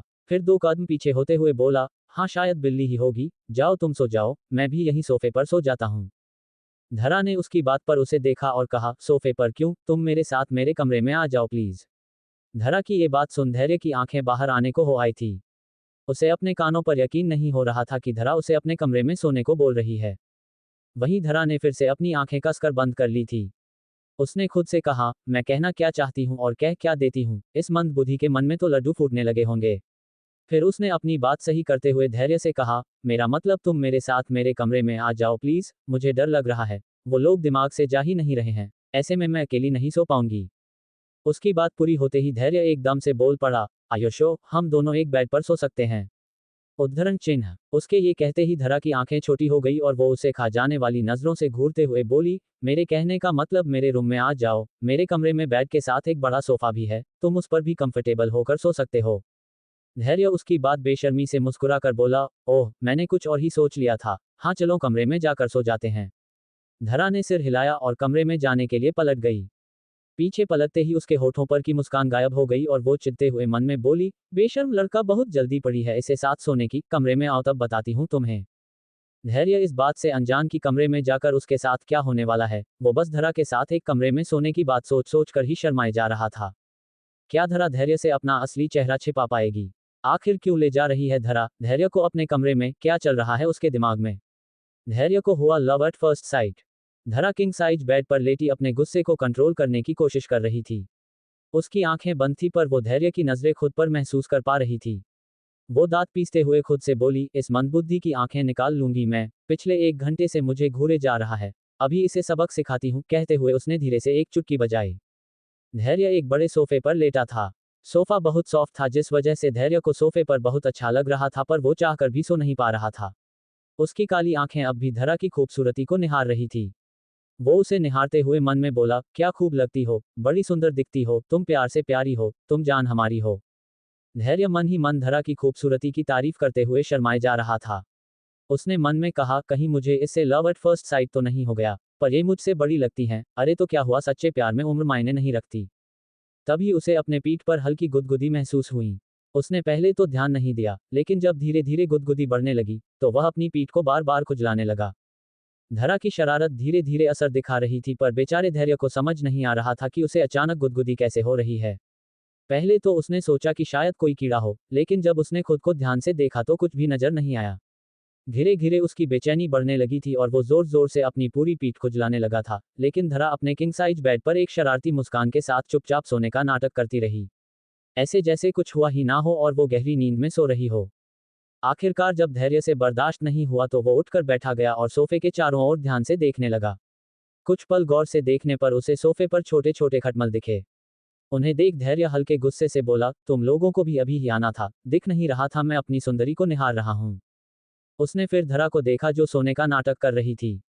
उसे सोता देख उसने सिर हिलाया और खुद से बोला, लगता है आज की सारी रात जाग कर गुजारनी पड़ेगी। ये खटमल भाई तो मुझे सोने देंगे नहीं, क्या करूं, इतना बड़ा बेड है, उसके पास जाकर सो जाऊं। धरा उसकी बातें सुन रही थी। वो उसकी ये बात सुनकर मन में बोली, मेरे पास सोना चाहते हो, पास आकर दिखाओ, उसके बाद तुम्हें अच्छे से बताती हूँ। अभी तो इन छोटे खटमलों ने काटा है ना, जब जंगली बिल्ली तुम्हें काटेगी फिर साथ सोने का ख्वाब सपने में भी नहीं देख पाओगे। धैर्य खुद से बात करते हुए बोला, नहीं नहीं, शादी से पहले इस तरह कुंवारी कन्या के साथ सोना अच्छी बात नहीं होती है। आज के लिए यहीं एडजस्ट कर लेता हूँ, क्या पता जब नेक्स्ट टाइम इस घर में आऊं तब मेरे पास इसके साथ इसके बेड पर सोने का हक भी हो। उफ मेरे हसीन ख्वाब, कहते हुए उसने शर्म से अपना चेहरा छिपा लिया।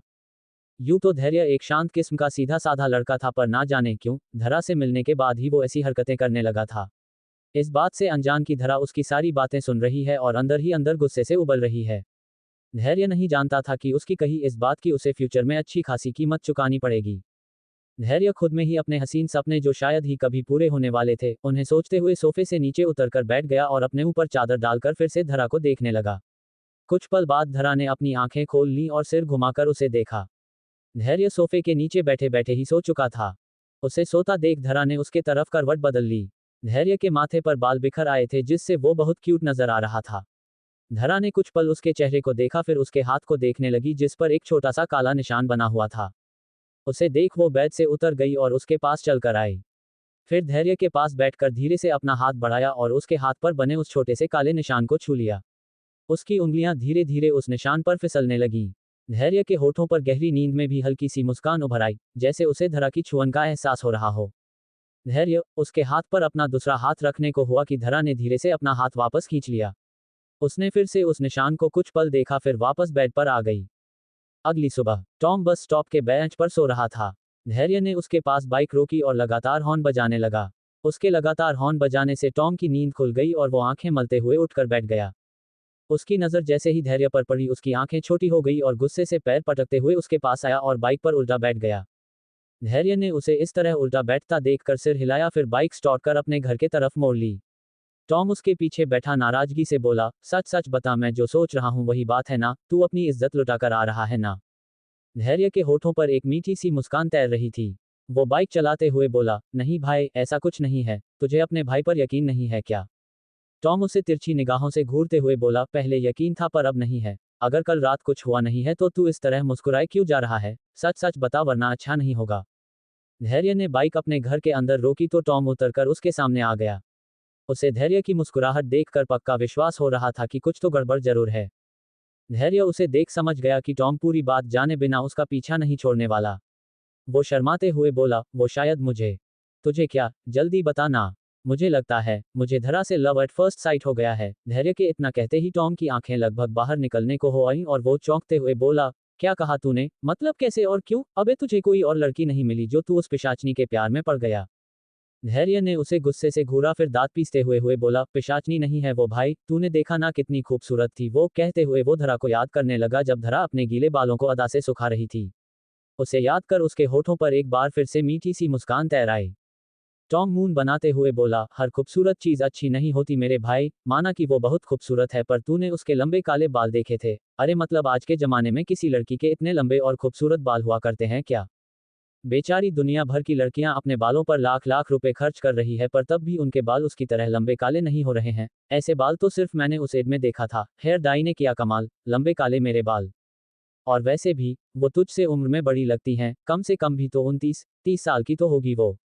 धैर्य उसे समझाते हुए बोला, मैं जानता हूँ वो उम्र में मुझसे बड़ी है, पर तुझे याद है, तुझे स्कूल टाइम में हमारी इंग्लिश वाली मैडम से प्यार हुआ था और उस वक्त मेरे कहने पर तूने क्या कहा था कि age is just a number, in love age is doesn't matter. और हाँ, वो बहुत रईस है, उसका बंगला बहुत बड़ा था, हो सकता है उसने अपने बालों का ट्रीटमेंट करवाया हो। तू इस छोटी सी बात पर शक नहीं कर सकता, और खबरदार जो दोबारा उसे पिशाचनी बुलाया। अपनी बात बोलकर धैर्य घर के अंदर चला गया, पर टॉम अब भी वहीं खड़ा था। वो अपने दिमाग के घोड़े दौड़ाते हुए खुद से बोला, एक सुनसान सड़क पर इतनी खूबसूरत लड़की का अपनी जान बचाते हुए भागना, फिर हमसे उसका टकराना और फिर एक ही रात में धैर्य को उससे लव एट फर्स्ट साइट हो जाना, बात कुछ हजम नहीं हो रही है। आज से पहले भी तो ना जाने कितनी खूबसूरत लड़कियों से मिल चुका है, पर अब तक तो उसे कभी किसी पर क्रश तक नहीं हुआ था, और अब देखो उसे प्यार हो गया है। कुछ तो गड़बड़ है दया, मुझे पता लगाना होगा। धरा अपने घर पर बैठी उनकी सारी बातें सुन रही थी। जेरी भी उसके साथ ही थी। वो टॉम की बात सुनकर बोली, मुझे इस इडियट पर शक हो रहा है धरा, ये कोई ना कोई नई मुसीबत खड़ी जरूर करेगा। धरा टॉम को खा जाने वाली नजरों से देख रही थी। वो दांत पीसते हुए बोली, इसने मुझे पिशाचनी कहा, आज रात ये सुकून की नींद सोना नहीं चाहिए। जेरी उसकी बात समझ गई थी। उसके होठों पर एक शरारती मुस्कान आ गई थी। उसने ओके कहा तो धरा फ्रस्ट्रेट होकर बोली, और कितने दिनों तक ये सब नाटक करना पड़ेगा, मैं अपनी शक्ति से इसे जबरदस्ती भी तो शादी कर सकती थी। जेरी उसके गुस्से को शांत करते हुए बोली, शांत हो जाओ, इतना गुस्सा अच्छी बात नहीं है, तुमने ट्रेन में सुना था ना, वो तुम्हें देख पा रहा था, मैंने इसके बारे में थोड़ी बहुत जानकारी इकट्ठी की है, ये भूतों को देखने के साथ साथ उन्हें छू भी सकता है, केरल भी ये एक भूत भगाने आया था। देखो, अभी हम इसके बारे में सब कुछ नहीं जानते, हमें नहीं पता कि इसके पास और कौन कौन सी शक्तियां मौजूद हैं, ऐसे में इसके साथ जबरदस्ती शादी करना मुश्किल पैदा कर सकती थी। कुछ दिन और ये नाटक कर लो, एक बार बस शादी हो जाए, उसके बाद इसे तुम्हारा सच पता चलता भी है तो कोई प्रॉब्लम नहीं होगी। और देखो ना, ये बेचारा हॉटी तो तुमसे एक रात में ही लव एट फर्स्ट साइट कर बैठा है, और कितना क्यूट और मासूम है मेरा हॉटी। धरा ने उसे तिरछी निगाहों से देखा तो जेरी झट से अपनी बात सही करते हुए बोली, धैर्य, मेरा मतलब धैर्य से था, हॉटी तो बस मुंह से निकल गया। धरा ने इस पर कोई जवाब नहीं दिया और खड़ी होकर अपने कमरे में चली गई। उसके जाने के बाद जेरी एक राहत की सांस लेते हुए बोली, कभी कभी तो मैं ही डर जाती हूँ इससे, इसे धैर्य से प्यार नहीं है, इनफैक्ट ये तो उसे कुछ खास पसंद भी नहीं करती है, पर तब भी मेरे हॉटी कहने पर मुझे ऐसे घूरती है जैसे मेरी जान ले लेगी, पता नहीं बेचारा धैर्य शादी के बाद इसे कैसे झेल पाएगा। धैर्य और टॉम दोनों कॉलेज आ चुके थे। धैर्य का चेहरा उतरा हुआ था। टॉम ने उसके कंधे पर हाथ रखा और उसे समझाते हुए बोला, मेरी बात मान ले और मुझसे पैसे ले ले, वैसे भी तेरे 10 लाख मेरी लापरवाही की वजह से चोरी हुए हैं, अगर तूने कल तक फीस नहीं भरी तो सच में वो बुरा प्रिंसिपल तुझे कॉलेज से निकाल देगा। धैर्य एक फीकी मुस्कुराहट के साथ बोला, छोड़ ना कभी तो ये होना ही था, कब तक तू मेरी मदद करता रहेगा, मैं ही पागल था, जेब में एक फूटी कौड़ी नहीं है और सपने मेरे 5 स्टार होटल में शेफ बनने की है। टॉम ने उसे समझाना चाहा पर तभी एक प्यून उनके पास आया और धैर्य से बोला, धैर्य बख्शी, तुम्हें प्रिंसिपल सर अभी अपने कैबिन में बुला रहे हैं। धैर्य ने सिर हिलाया और टॉम को आता हूं कहकर प्यून के साथ चला गया। वो प्रिंसिपल ऑफिस के बाहर खड़ा होकर खुद को शांत करते हुए बोला, एक आखिरी बार रिक्वेस्ट करने की कोशिश करता हूं, अगर मान गए तो ठीक, वरना जो किस्मत चाहें। कहते हुए उसने एक गहरी सांस छोड़ी और डोर नॉक कर कैबिन के अंदर गया। उसके अंदर आने पर अपनी चेयर पर बैठे प्रिंसिपल सर ने उससे कहा, धैर्य बख्शी, तुम्हारी फीस सबमिट हो गई है, तुमने पहले क्यों नहीं बताया था कि तुम इनके जान पहचान वाले हो। धैर्य उनकी बात सुनकर हैरान रह गया था। वो तो इस बारे में कुछ नहीं जानता था। वो खुद से बोला, मेरी फीस किसने दे दी होगी। सोचते हुए उसने प्रिंसिपल सर के सामने रखी चेयर को देखा जिस पर कोई बैठा था। चेयर वाले शख्स ने जैसे ही अपनी चेयर उसके तरफ मोड़ी, उसका चेहरा देख धैर्य शॉक्ड हो गया। तारांकन आज रात क्या करने वाली है जेरी, टॉम के साथ। तारांकन कौन है वो जिसने भरी धैर्य की फीस, और क्यों, उसे देखकर धैर्य हैरान रह गया। टॉम की तो बैंड बज गई। धैर्य की नजर जैसे ही उस चेयर पर बैठे शख्स पर पड़ी, उसकी आंखें हैरानी से बड़ी हो गई और वो चौंकते हुए बोला, धरा, तुमने मेरी फी दी। धरा चेयर पर बैठी मुस्कुराकर उसे देख रही थी। धैर्य की बात पर उसने हाँ में सर हिलाया और कहा, हाँ मैंने तुम्हारी फी दी है। धैर्य ने उसकी बात पर कुछ कहना चाहा पर उससे पहले प्रिंसिपल सर बोले, धैर्य, तुम जानते हो इन्हें। धैर्य ने उनके पूछने पर हाँ में सर हिलाया तो प्रिंसिपल सर मुस्कुराकर बोले, अरे बेटा, तो ये बात पहले बताना चाहिए था ना, मैं नहीं जानता था कि तुम इतने बड़े लोगों को भी जानते हो। धैर्य को उनकी बात समझ नहीं आ रही थी। वो खुद से बोला, बड़े लोग, मैं तो इसके नाम के अलावा और कुछ नहीं जानता, ये है कौन। प्रिंसिपल सर बोले, थैंक यू मिस धरा, आप हमारे कॉलेज के स्टूडेंट को अपने इतने बड़े होटल नूर में इंटर्नशिप करने का मौका दे रही है। धैर्य ने जैसे ही होटल नूर सुना, उसकी आंखें हैरानी से और बड़ी हो गई। धरा ने मुस्कुराकर सिर हिलाया तो प्रिंसिपल सर धैर्य से बोले, धैर्य, अब तुम जा सकते हो, मुझे मिस धारा से इंटर्नशिप से रिलेटेड कुछ बात करनी है। धैर्य ने ओके कहा और एक नज़र धरा को देखकर कैबिन से बाहर निकल गया। उसके बाहर जाते ही प्रिंसिपल सर चेयर पर लीन होते हुए बोले, देखा, मैंने कहा था ना, उसे हम पर बिल्कुल शक नहीं होगा। अरे मैं बहुत अच्छी एक्टिंग करती हूँ, तुमने देखा था ना मैंने कैसे उनसे दोस्ती की और उनके 10 लाख लेकर फुर हो गई, और उन बेवकूफ़ों को जरा भी शक नहीं हुआ। धरा चेयर से खड़ी हुई और अपना बैग हाथ में लेते हुए बोली, अपनी तारीफ करना हो गया तो अब अपने असली रूप में आ जाओ, ये प्रिंसिपल किसी भी वक्त नींद से जाग सकता है। कहते हुए उसने टेबल के नीचे इशारा किया। जेरी, जो प्रिंसिपल के रूप में चेयर पर बैठी थी, वो अपने जादू से अपने असली रूप में आ गई और टेबल के नीचे गहरी नींद में सो रहे प्रिंसिपल को देख मुस्कुराते हुए बोली, बेचारा कितने अच्छे से सुकून की नींद सो रहा है ये, इसे ऐसे ही रहने देते हैं, पर तुम जाओ, धैर्य पक्का तुम्हारा बाहर वेट कर रहा होगा, अब तो वो सोचता होगा कि तुमने उस पर एहसान किया है, उसकी सारी फी जो तुमने दे दी, पर बेचारा इस बात से अनजान है कि उसकी फी उसके ही पैसों से दी गई है। कहते हुए जेरी अपना पेट पकड़कर हंसने लगी। धरा ने सिर हिलाया और कैबिन से बाहर निकल गईं। उसके जाने के कुछ पल बाद ही टेबल के नीचे गहरी नींद में सो रहे प्रिंसिपल नींद से जागने लगे। उन्हें जागता देख जेरी झट से वहां से एक धुएं के साथ गायब हो गई। प्रिंसिपल टेबल के नीचे से बाहर आए और अपना सिर खुलजाते हुए बोले, मुझे नींद आ गई थी, पर मैं टेबल के नीचे क्यों सो रहा था। इधर धरा धैर्य को ढूंढते हुए जा रही थी कि धैर्य ने अचानक उसका हाथ पकड़ लिया और उसे अपनी तरफ खींचा, जिससे धरा खुद को संभाल नहीं पाए और गोल घूमते हुए उसके बाहों में जा समाई। धैर्य के इस हरकत से धरा की आंखें गुस्से से लाल हो गई थी। उसने धैर्य को मारने के लिए अपना पैर उठाया था कि धैर्य उसे अपने गले से लगाते हुए बोला, थैंक यू सो मच, तुमने मेरी इतनी बड़ी प्रॉब्लम सॉल्व कर दी। उसकी बात सुन धरा ने अपना गुस्सा कंट्रोल किया और उससे दूर होते हुए कहा, इसमें थैंक्स बोलने वाली कोई बात नहीं है धैर्य, अगर कल रात तुम नहीं होते तो पता नहीं मेरा क्या होता, तुमने मेरी मदद की बदले में मैंने भी तुम्हारी मदद कर दी, सिंपल। धैर्य ने उसकी बात पर बोला, मैं तुम्हारे पैसे जल्द ही लौटा दूंगा, वैसे मुझे नहीं पता था कि नूर होटल की न्यू ऑनर तुम हो। धरा ने कहा, मैंने कल रात बताया था ना कि मैं इस शहर में नहीं हूँ, एक्चुअली मैं नूर होटल के सिलसिले से ही लखनऊ आई हूँ, कुछ दिन पहले ही मैंने उस होटल खरीदा है। फिर वो मन में बोली, लखनऊ आकर सबसे पहला काम मैंने यही तो किया था। होटल का मालिक उसे बेचना नहीं चाहता था, पर पैसों से कौन नहीं बिकता है, आखिरकार 10 गुना ज्यादा पैसे देकर मैंने उस होटल को खरीद ही लिया। अब देखो ये कितना काम आ रहा है। उसने धैर्य से कहा, मैंने सुना तुम शेफ बनना चाहते हो, अगर तुम चाहो तो तुम भी मेरे होटल में इंटर्नशिप कर सकते हो, मुझे खुशी होगी अगर तुम मेरे होटल में इंटर्नशिप करोगे। धैर्य ने कहा, हाँ बिल्कुल, मैं जरूर करूंगा। नूर होटल जैसे बड़े और नामी होटल में इंटर्नशिप करना मुझ जैसे स्टूडेंट का सपना होता है। थैंक्स यू सो मच कि तुमने मुझे ये ऑफर दिया। धरा ने मुस्कुराकर कहा, बार बार थैंक्स यू बोलकर मुझे शर्मिंदा मत करो, अब मैं चलती हूँ, फिर मिलते हैं, बाय। धैर्य ने भी उसे बाय कहा तो धरा जाने को पलट गई, पर तभी उनके कानों में टॉम की आवाज आई, ए पिशाचनी। अपने लिए फिर से पिशाचनी सुनकर धरा ने गुस्से से आंखें बंद कर ली थी। वो अपना गुस्सा कंट्रोल करते हुए मन में बोली, इस गधे को छोड़ूंगी नहीं, मुझे पिशाचनी बोलता है ना, अगर मैंने इसे सबक नहीं सिखाया तो मेरा भी नाम धरा नहीं। बस एक बार मेरी धैर्य से शादी हो जाए, उसके बाद सबसे पहले इसे अपना हिसाब किताब पूरा करूंगी, अच्छी तरह से बताऊंगी इसको कि पिशाचनी कहते किसे है। फिर वो एक मीठी मुस्कुराहट के साथ पीछे पलटी और टॉम को देख अनजान बनने का नाटक करते हुए बोली, पिशाचानी, तुम किसे पिशाचानी कह रहे हो टॉम। टॉम कहने को हुआ कि वो उसे ही पिशाचानी कह रहा है, पर उससे पहले धैर्य ने उसके मुंह को बंद करने के लिए अपना हाथ उसके मुंह पर रख दिया और धरा से प्यार से बोला, तुम इसकी बातों पर ध्यान मत दिया करो, तुम जाओ, तुम्हें कहीं जाना था ना। धरा ने मुस्कुराकर हाँ में सर हिलाया, फिर एक नजर गुस्से से टॉम को घूर कर वहां से चली गई। उसके जाते ही टॉम धैर्य का हाथ अपने मुंह से हटाते हुए बोला, तूने मेरा मुंह क्यों बंद किया बे, मुझे उसके साथ सामने से लड़ाई करनी थी ना। धैर्य ने कहा, तुझे पता भी है कि वो कौन है। उसने मेरी सारी फी दे दी भाई, और वो कोई अरी गहरी लड़की नहीं है, मिस धरा झा है। नूर होटल की नई मालकिन है वो, उसने मुझे और हमारे कॉलेज के स्टूडेंट को अपने होटल में इंटर्नशिप करने का चांस दिया है। धैर्य जहां खुशी से झूम रहा था वहीं टॉम की आंखें छोटी हो गई थी। उसने कहा, तब तो ये मेरी दुश्मन है, और अब तो मुझे पक्का यकीन हो गया है कि इसमें कुछ तो जरूर गड़बड़ है। धैर्य अपना सिर पीटते हुए बोला, अबे तेरी सुई एक ही जगह पर क्यों अटकी है, कुछ गड़बड़ है, कुछ गड़बड़ है। अब क्या गड़बड़ है इसमें।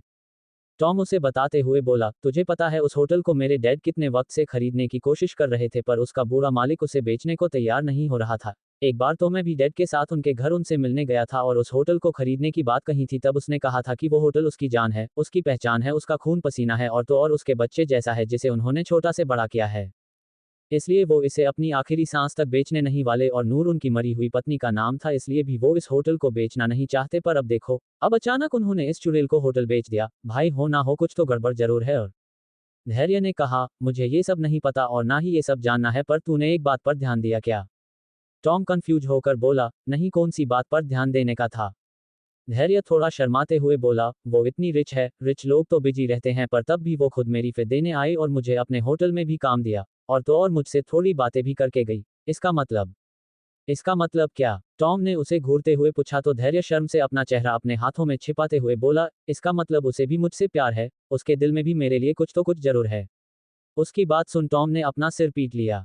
रात का वक्त, धैर्य और टॉम दोनों हॉल में बैठे शराब पी रहे थे।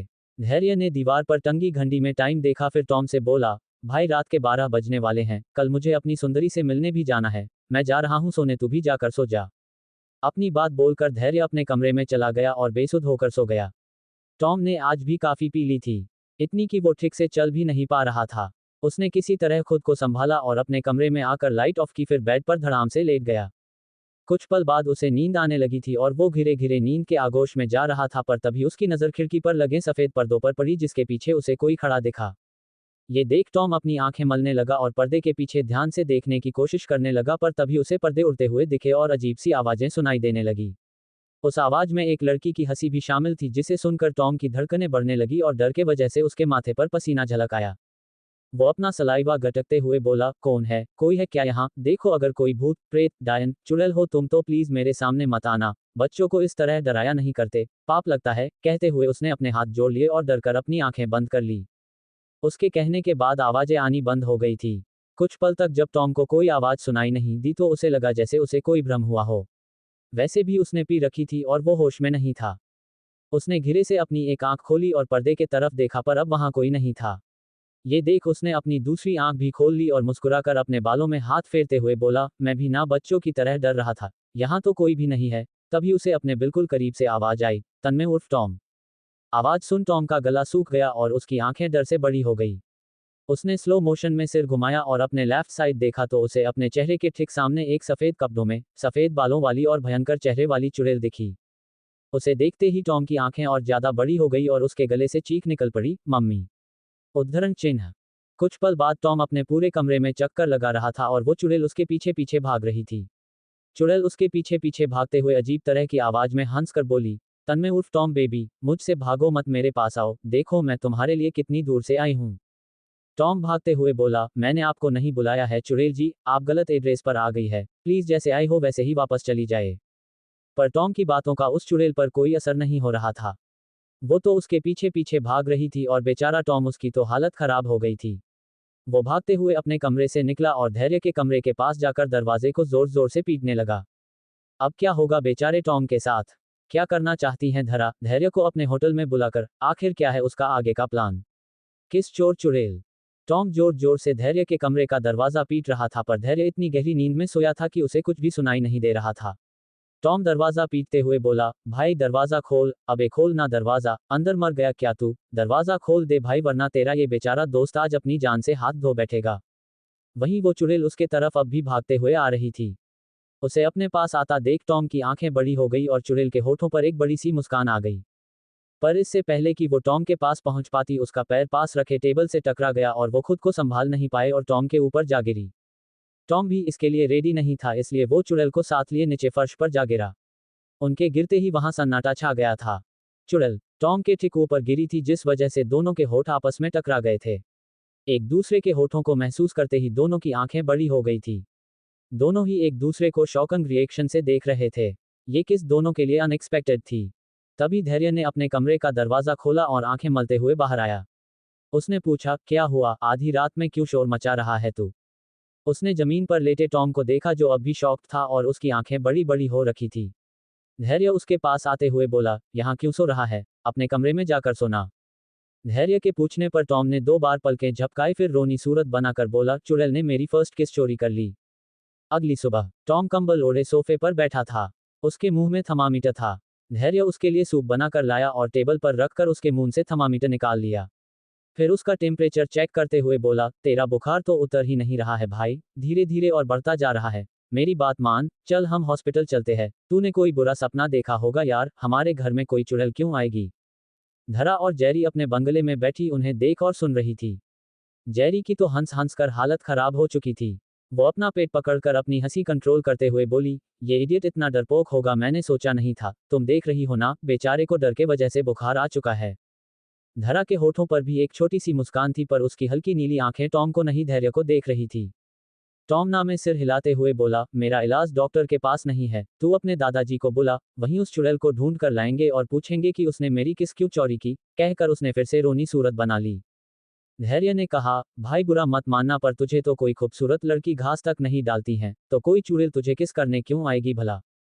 टॉम ने उसे तिरछी नजर से देखा और कहा, माना कि मैं तेरा जैसा क्यूट और हैंडसम नहीं हूं, पर इसका ये मतलब नहीं कि मैं क्यूट और हैंडसम हूं ही नहीं। हो सकता है उस चुड़ैल का दिल मेरे पर आ गया हो, इसलिए वो मुझे किस करने आए हो। तू शायद मानेगा नहीं, पर वो मेरे पीछे टॉम बेबी कहकर भाग रही थी।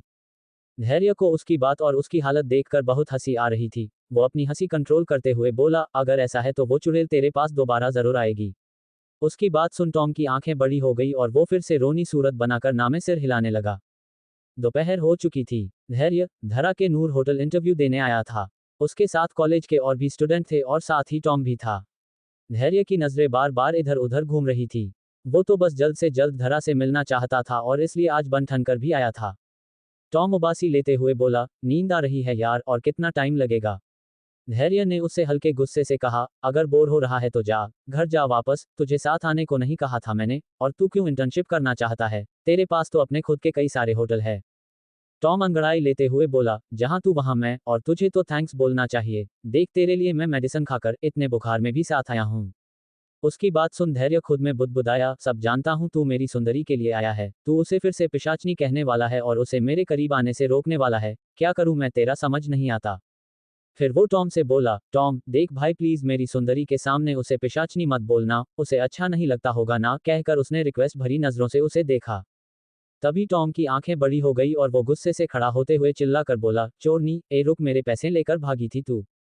पहले तो धैर्य को उसकी बात कुछ समझ नहीं आई, पर जब उसने सामने देखा तो उसकी भी आंखें बड़ी हो गई। उनके ठीक सामने से जेरी उनके पास ही आ रही थी। जेरी उनके पास आई और कुछ कहने को हुई कि टॉम ने कसकर उसका हाथ पकड़ लिया और धैर्य से बोला, धैर्य पुलिस को बुला, तब तक मैं इसे संभालता हूँ, बचकर कहाँ जाएगी ये, आज तो इसको मैं छोड़ूंगा नहीं। धैर्य ने सिर हिलाया और अपनी पॉकेट से मोबाइल निकालने लगा, पर तभी उसकी नजर आसपास खड़े लोगों पर पड़ी जो उन्हें अजीब नजरों से देख रहे थे। उन्हें देख वो टॉम के कान में धीमी आवाज में बोला, यहाँ तमाशा करना सही नहीं, शांति से बात करते हैं, देख सब हमें ही देख रहे हैं। मैं कल को यहाँ का शेफ और उसके बाद इस होटल का मालिक बनने वाला हूँ, ऐसे में अपनी इज्जत का फालूदा नहीं कर सकता। टॉम उसे खा जाने वाली नजरों से घूरते हुए बोला, हटबे, तू और तेरे सपने, इस लड़की ने हमारे 10 लाख चोरी किए हैं और तू चाहता है कि मैं इससे शांति से बात करूं, इस चोरनी से शांति से बात करूं। टॉम के इतना कहते ही जेरी ने उससे अपना हाथ छुड़वाया और खींचकर एक थप्पड़ उसके गाल पर लगा दिया। ये देख धैर्य की आंखें बड़ी हो गई थी और उसने अपने कदम पीछे खींच लिए थे। टॉम ने अपने गाल पर हाथ रख लिया था। वो पीछे पलटकर धैर्य से बोला, इसने मुझे थप्पड़ मारा, तू कुछ करेगा नहीं? धैर्य ने उससे कहा, गलती भी तो तेरी है, इतने लोगों के सामने बिना किसी सबूत के एक लड़की को चोरनी कहेगा तो वो तेरी आरती थोड़ी उतारेगी। टॉम उसकी बात सुन दांत पीसते हुए बोला, अच्छा भाई, यही दोस्ती यही प्यार, मैं भी उस दिन तेरी मदद नहीं करूंगा जब तेरी सुंदरी तेरे पर हाथ उठाएगी। मेरा श्राप है, वो दिन जल्दी आएगा जब तू अपनी सुंदरी के हाथों पिटेगा। धैर्य कुछ कहता, उससे पहले धरा की आवाज आई, क्या हो रहा है यहाँ? उद्धरण चिन्ह। उसके आने से बाकी के लोग अपने अपने काम में लग गए और धैर्य उसे देख उसे निहारने लगा। धरा उनके पास आई और बोली, तुम लोग क्या कर रहे हो, यहाँ भीड़ इकट्ठी क्यों कर रखी है? टॉम झट से उसके पास आया और बोला, पहली बार आपको देखकर खुशी हो रही है पिशाचनी जी, ये लड़की। कहते हुए उसने जेरी के तरफ इशारा और अपनी बात जारी रखते हुए बोला, इस लड़की ने हमारे 10 लाख रुपए चोरी कर लिए थे। आप जल्द से जल्द पुलिस को बुला दो, वरना कहीं ये आपके होटल से भी कुछ चोरी करके भाग ना जाए। जेरी उसकी बात पर उसके सामने आए और खींचकर एक और थप्पड़ उसके दूसरे गाल पर लगाते हुए बोली, चोरनी किसको बोला? मैं चोरनी नजर आती हूँ तुम्हें? मेरे सैंडल देख रहा है तू? इसकी कीमत 90,000 रुपए है। जो लड़की सैंडल 90,000 की पहनती होगी वो तेरे पैसे क्यों चोरी करेगी? और कौन से पैसे? मैंने कब तेरे पैसे चुराए चिरकुट? टॉम उसके मुंह से अपने लिए चिरकुट सूंघकर चिढ़ गया और उसके सामने खड़ा होकर अपना सीना चौड़ा करते हुए बोला, कौन चिरकुट? चिरकुट किसे बोला? जानती भी हो किसको चिरकुट कह रही हो? जेरी भी गुस्से से बोली, तुझे चिरकुट कह रही हूँ? चिरकुट को चिरकुट ना कहूँ तो और क्या कहूँ? तू है चिरकुट, तेरा पूरा खानदान चिरकुट, मुझे चोरनी बोलता है। धीरे धीरे उनके बीच जमकर लड़ाई होने लगी थी। धरा और धैर्य उन्हें शांत करवाने की कोशिश कर रहे थे, पर दोनों चुप होने का नाम ही नहीं ले रहे थे। कुछ पल बाद धैर्य ने धरा का हाथ पकड़ा और उसे दूसरी तरफ ले जाते हुए बोला, छोड़ो उन्हें, थोड़ी देर बाद खुद शांत हो जाएंगे, तुम मेरे साथ आओ, मुझे कुछ जरूरी बात करनी है तुमसे। धरा ने भी उसे मना नहीं किया और उसके साथ चली आई। दोनों गार्डन में आ चुके थे, पर गार्डन में आने के बाद धैर्य चुप हो गया था। उसे समझ नहीं आ रहा था कि वो अपनी दिल की बात कैसे कहें। वहीं धरा को धूप के वजह से गुस्सा आ रहा था। दोनों बिना कुछ कहे गार्डन में चले जा रहे थे। धरा मन में चिढ़ते हुए बोली, जो कहना है जल्दी कह दो ना, इतनी कड़कती धूप में क्यों घुमा रहे हो? वहीं धैर्य मन में बोला, कैसे कहूं अपने दिल की बात, अगर कह दिया तो ये कुछ गलत ना समझ ले, वैसे भी हमें मिले 2 ही दिन हुए हैं। धरा बात की शुरुआत करते हुए बोली, तुम 24 साल के हो ना धैर्य? धैर्य ने कहा, हाँ, और तुम? धरा ने कहा, मैं 30 साल की हूँ, तुमसे 6 साल बड़ी। उसके कहते ही धैर्य कह पड़ा, तो क्या हुआ, प्यार में उम्र मायने नहीं रखता। उसकी बात सुन धरा ने उसे देखा तो धैर्य अपनी नजरें चुराने लगा। धरा मन में बोली, इसमें इतना शर्माने वाली क्या बात है, जल्दी बोलो ना, मुझे जल्द से जल्द शादी करके ये सब खत्म करना है। धैर्य के कान शर्म से लाल हो चुके थे। उसके होठों पर एक मीठी सी मुस्कान तैर आई थी। उसने हिम्मत जुटाई और अपने दिल की बात कहने को हुआ कि उसे धरा के पीछे वही ट्रेन वाली दादी दिखी। उन्हें देख वो हैरान रह गया। वो धरा से बोला, तुम अंदर जाओ, मैं अभी आता हूँ। धरा को वैसे भी धूप की गर्माहट बर्दाश्त नहीं हो रही थी, इसलिए उसने सिर हिलाया और बिना ज्यादा ध्यान दिए होटल के अंदर चली गई। उसके जाने के बाद धैर्य उस दादी के पास आया और बोला, दादी आप मेरा पीछा करते हुए यहाँ तक चली आई, माफ कीजिए पर अब मैं उस लड़की के आत्मा से नहीं मिल सकता। मेरे पास अब एक जीती जागती बेहद खूबसूरत लड़की है जिससे मैं प्यार करने लगा हूँ। दादी का चेहरा देख लग रहा था जैसे कुछ ठीक नहीं है। उन्होंने पूछा, किस जीती जागती बेहद खूबसूरत लड़की की बात कर रहे हो तुम? धैर्य थोड़ा शर्माते हुए बोला, वही लड़की जो अभी अभी अंदर गई। दादी उसकी बात सुन हैरानी से बोली, वो जीती जागती लड़की है? अरे वो भूत है, तुम्हें उसका डरवाना खून से लथपथ चेहरा नहीं दिख रहा था क्या? क्या अब धैर्य धरा का सच जान जाएगा? क्या होगा अगर धैर्य ने धरा की सच्चाई जान ली? क्या तब भी वो उससे शादी करने को राजी होगा या खड़ी कर लेगा अपने लिए कोई नई मुसीबत? धैर्य को पता चला सच। धैर्य दादी की बात सुन कंफ्यूज सा बोला, दादी आप क्या कह रही हो, मुझे कुछ समझ नहीं आ रहा। वो लंबे बालों वाली खूबसूरत लड़की जो अभी अभी अंदर गई, मैं उसकी बात कर रहा हूँ, पर आप किसके बारे में बात कर रही हो? दादी ने कहा, बेटा मैं भी उसी लड़की के बारे में बात कर रही हूँ जिससे अभी तुम बात कर रहे थे। वो लंबे काले बालों वाली लड़की, वो कोई लड़की नहीं है, एक भूतनी है। उसका पूरा चेहरा खून से लथपथ था और बाल बिखरे हुए थे। तुम भूत देख सकते हो पर शायद उसने अपने जादू का इस्तेमाल किया है, इसलिए तुम्हें उसका असली चेहरा नहीं दिख रहा। अगर तुम्हें मेरी बात पर यकीन ना हो तो तुम उस लड़की को आईने के सामने ले जाओ, आईना असली चेहरा दिखाता है, तुम उसमें उसका असली रूप देख पाओगे। धैर्य दादी की बात सुनकर सोच में पड़ गया था। दादी ने अपनी बात खत्म की और वहां से चली गई। धैर्य भी खुद में उलझा हुआ होटल के अंदर चला आया। टॉम और जेरी अब भी एक दूसरे से लड़ रहे थे पर टॉम ने अपने दोनों गालों पर हाथ रखा हुआ था। जेरी मन में बोली, तुम्हें तो छोड़ूंगी नहीं मैं। क्या कह रहे थे कि चुड़ैल ने तुम्हारी किस चोरी कर ली? अरे किस तो तुमने मेरी चोरी की है, तुम्हारे वजह से मेरा फर्स्ट किस वेस्ट हो गया। मैं तो तुम्हें उसी वक्त सबक सिखा देती पर हॉटी के आ जाने के वजह से मुझे जाना पड़ गया था। वहीं टॉम की नजरें जेरी के आंखों पर टिकी हुई थी। जेरी की आंखें देख वो मन में बोला, इसकी आंखें तो उस किस चोर चुड़ैल जैसी है, तो क्या ये वही चुड़ैल है? नहीं नहीं, चुड़ैल के तो पैर ही नहीं होते हैं पर इसके तो इतने पतले और खूबसूरत पैर है। जेरी बोली, आइंदा मुझे चोरनी कहा ना तो मुंह तोड़ दूंगी, समझे? टॉम को और थप्पड़ नहीं खाने थे इसलिए उसने झट से बस हाँ में सर हिला दिया। वो बेचारा फिलहाल उसके हाथों से और पिटना नहीं चाहता था। पहले ही उसके दोनों गाल थप्पड़ों के वजह से दर्द कर रहे थे। जेरी ने उसे एक नज़र देखा फिर एटीट्यूड से वहां से चली गई। उसके जाने के बाद टॉम ने एक राहत की सांस ली और धैर्य को वहां ना देखकर उसे ढूंढने चला गया। इधर धैर्य भी धरा को ढूंढ रहा था पर धरा उसे कहीं नहीं मिल रही थी। कुछ देर ढूंढने के बाद उसकी नज़र धरा और जेरी पर पड़ी जो आपस में बातें कर रही थी। उन्हें देख धैर्य झट से उनके पास गया तो जेरी अपनी बात बदलते हुए बोली, थैंक्स यो मैम, आप मुझे अपने इतने बड़े होटल में इंटर्नशिप करने का मौका दे रही है।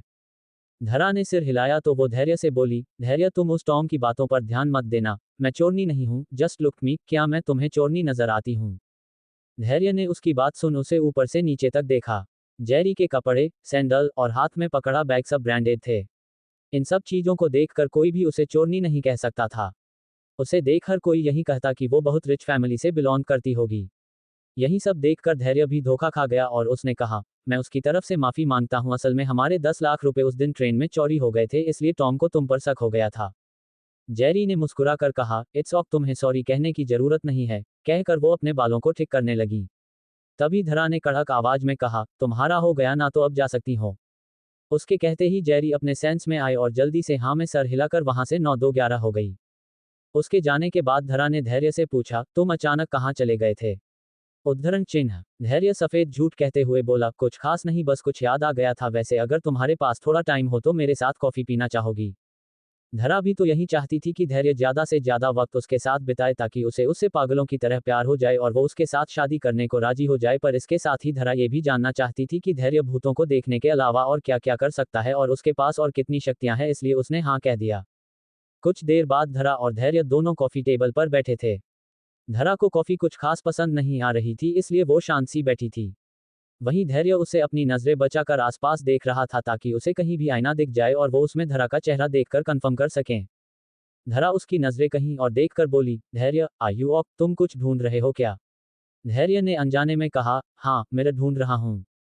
क्या? धरा ने कहा तो धैर्य ने कसकर अपनी आंखें बंद कर ली, फिर बात बदलते हुए बोला, मेरा मतलब मैं टॉम को ढूंढ रहा था, वो भी यहीं आने वाला था पर अब तक आया नहीं। धरा को उसकी बातों पर थोड़ा डाउट तो हुआ पर उसने ज्यादा ध्यान नहीं दिया। वो बोली, आज जाएगा, तुम वो सब छोड़ो, कॉफी पियो वरना ठंडी हो जाएगी। धैर्य ने सिर हिलाया और कॉफी पीने लगा।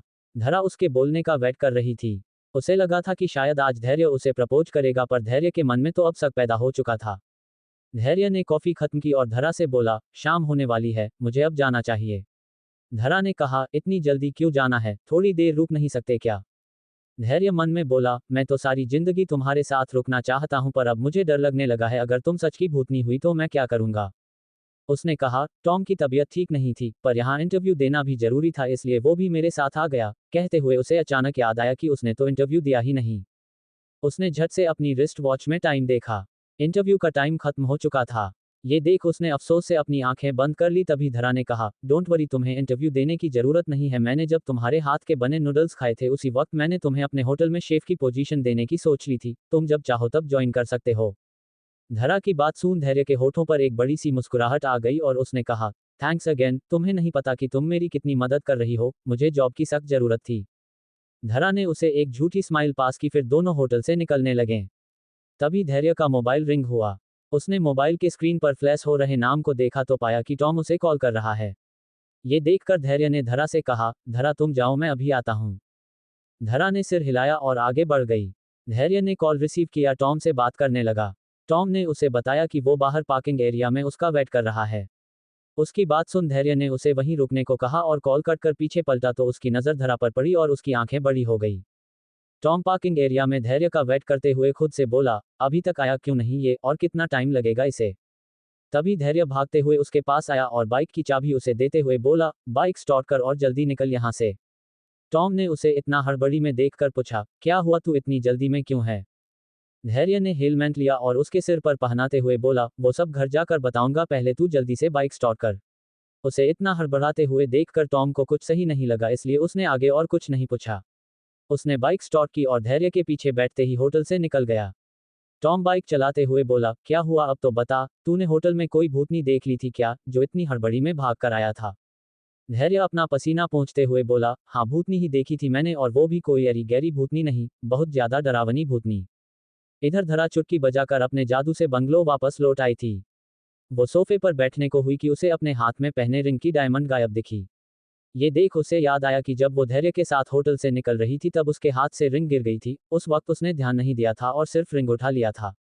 उसने फिर से चुटकी बजाई और होटल के उसी जगह पर पहुंच गई जहां रिंग गिर गई थी। उसने देखा कि रिंग का डायमंड वहीं कुछ दूरी पर गिरा हुआ है। वो उसे उठाने के लिए झुकी, फिर उसे उठाकर देखने लगी तो उसकी नज़र सामने दीवार पर पड़ी जहां एक छोटा सा डेकोरेशन के लिए आईना लगा हुआ था। उस आईने में उसका असली चेहरा यानी खून से लथपथ चेहरा दिख रहा था। आईने में खुद को देखते ही उसे अचानक याद आया कि धैर्य उस वक्त उसके ठीक पीछे खड़ा था। सारी बातें याद करते ही धरा की आंखें गुस्से से लाल हो गई और उसने अपनी मुट्ठी भींच ली। अब क्या होगा बेचारे धैर्य के साथ? क्या वो धरा से खुद को बचा पाएगा या धरा उसे हमेशा के लिए खुद के साथ कर लेगी कैद?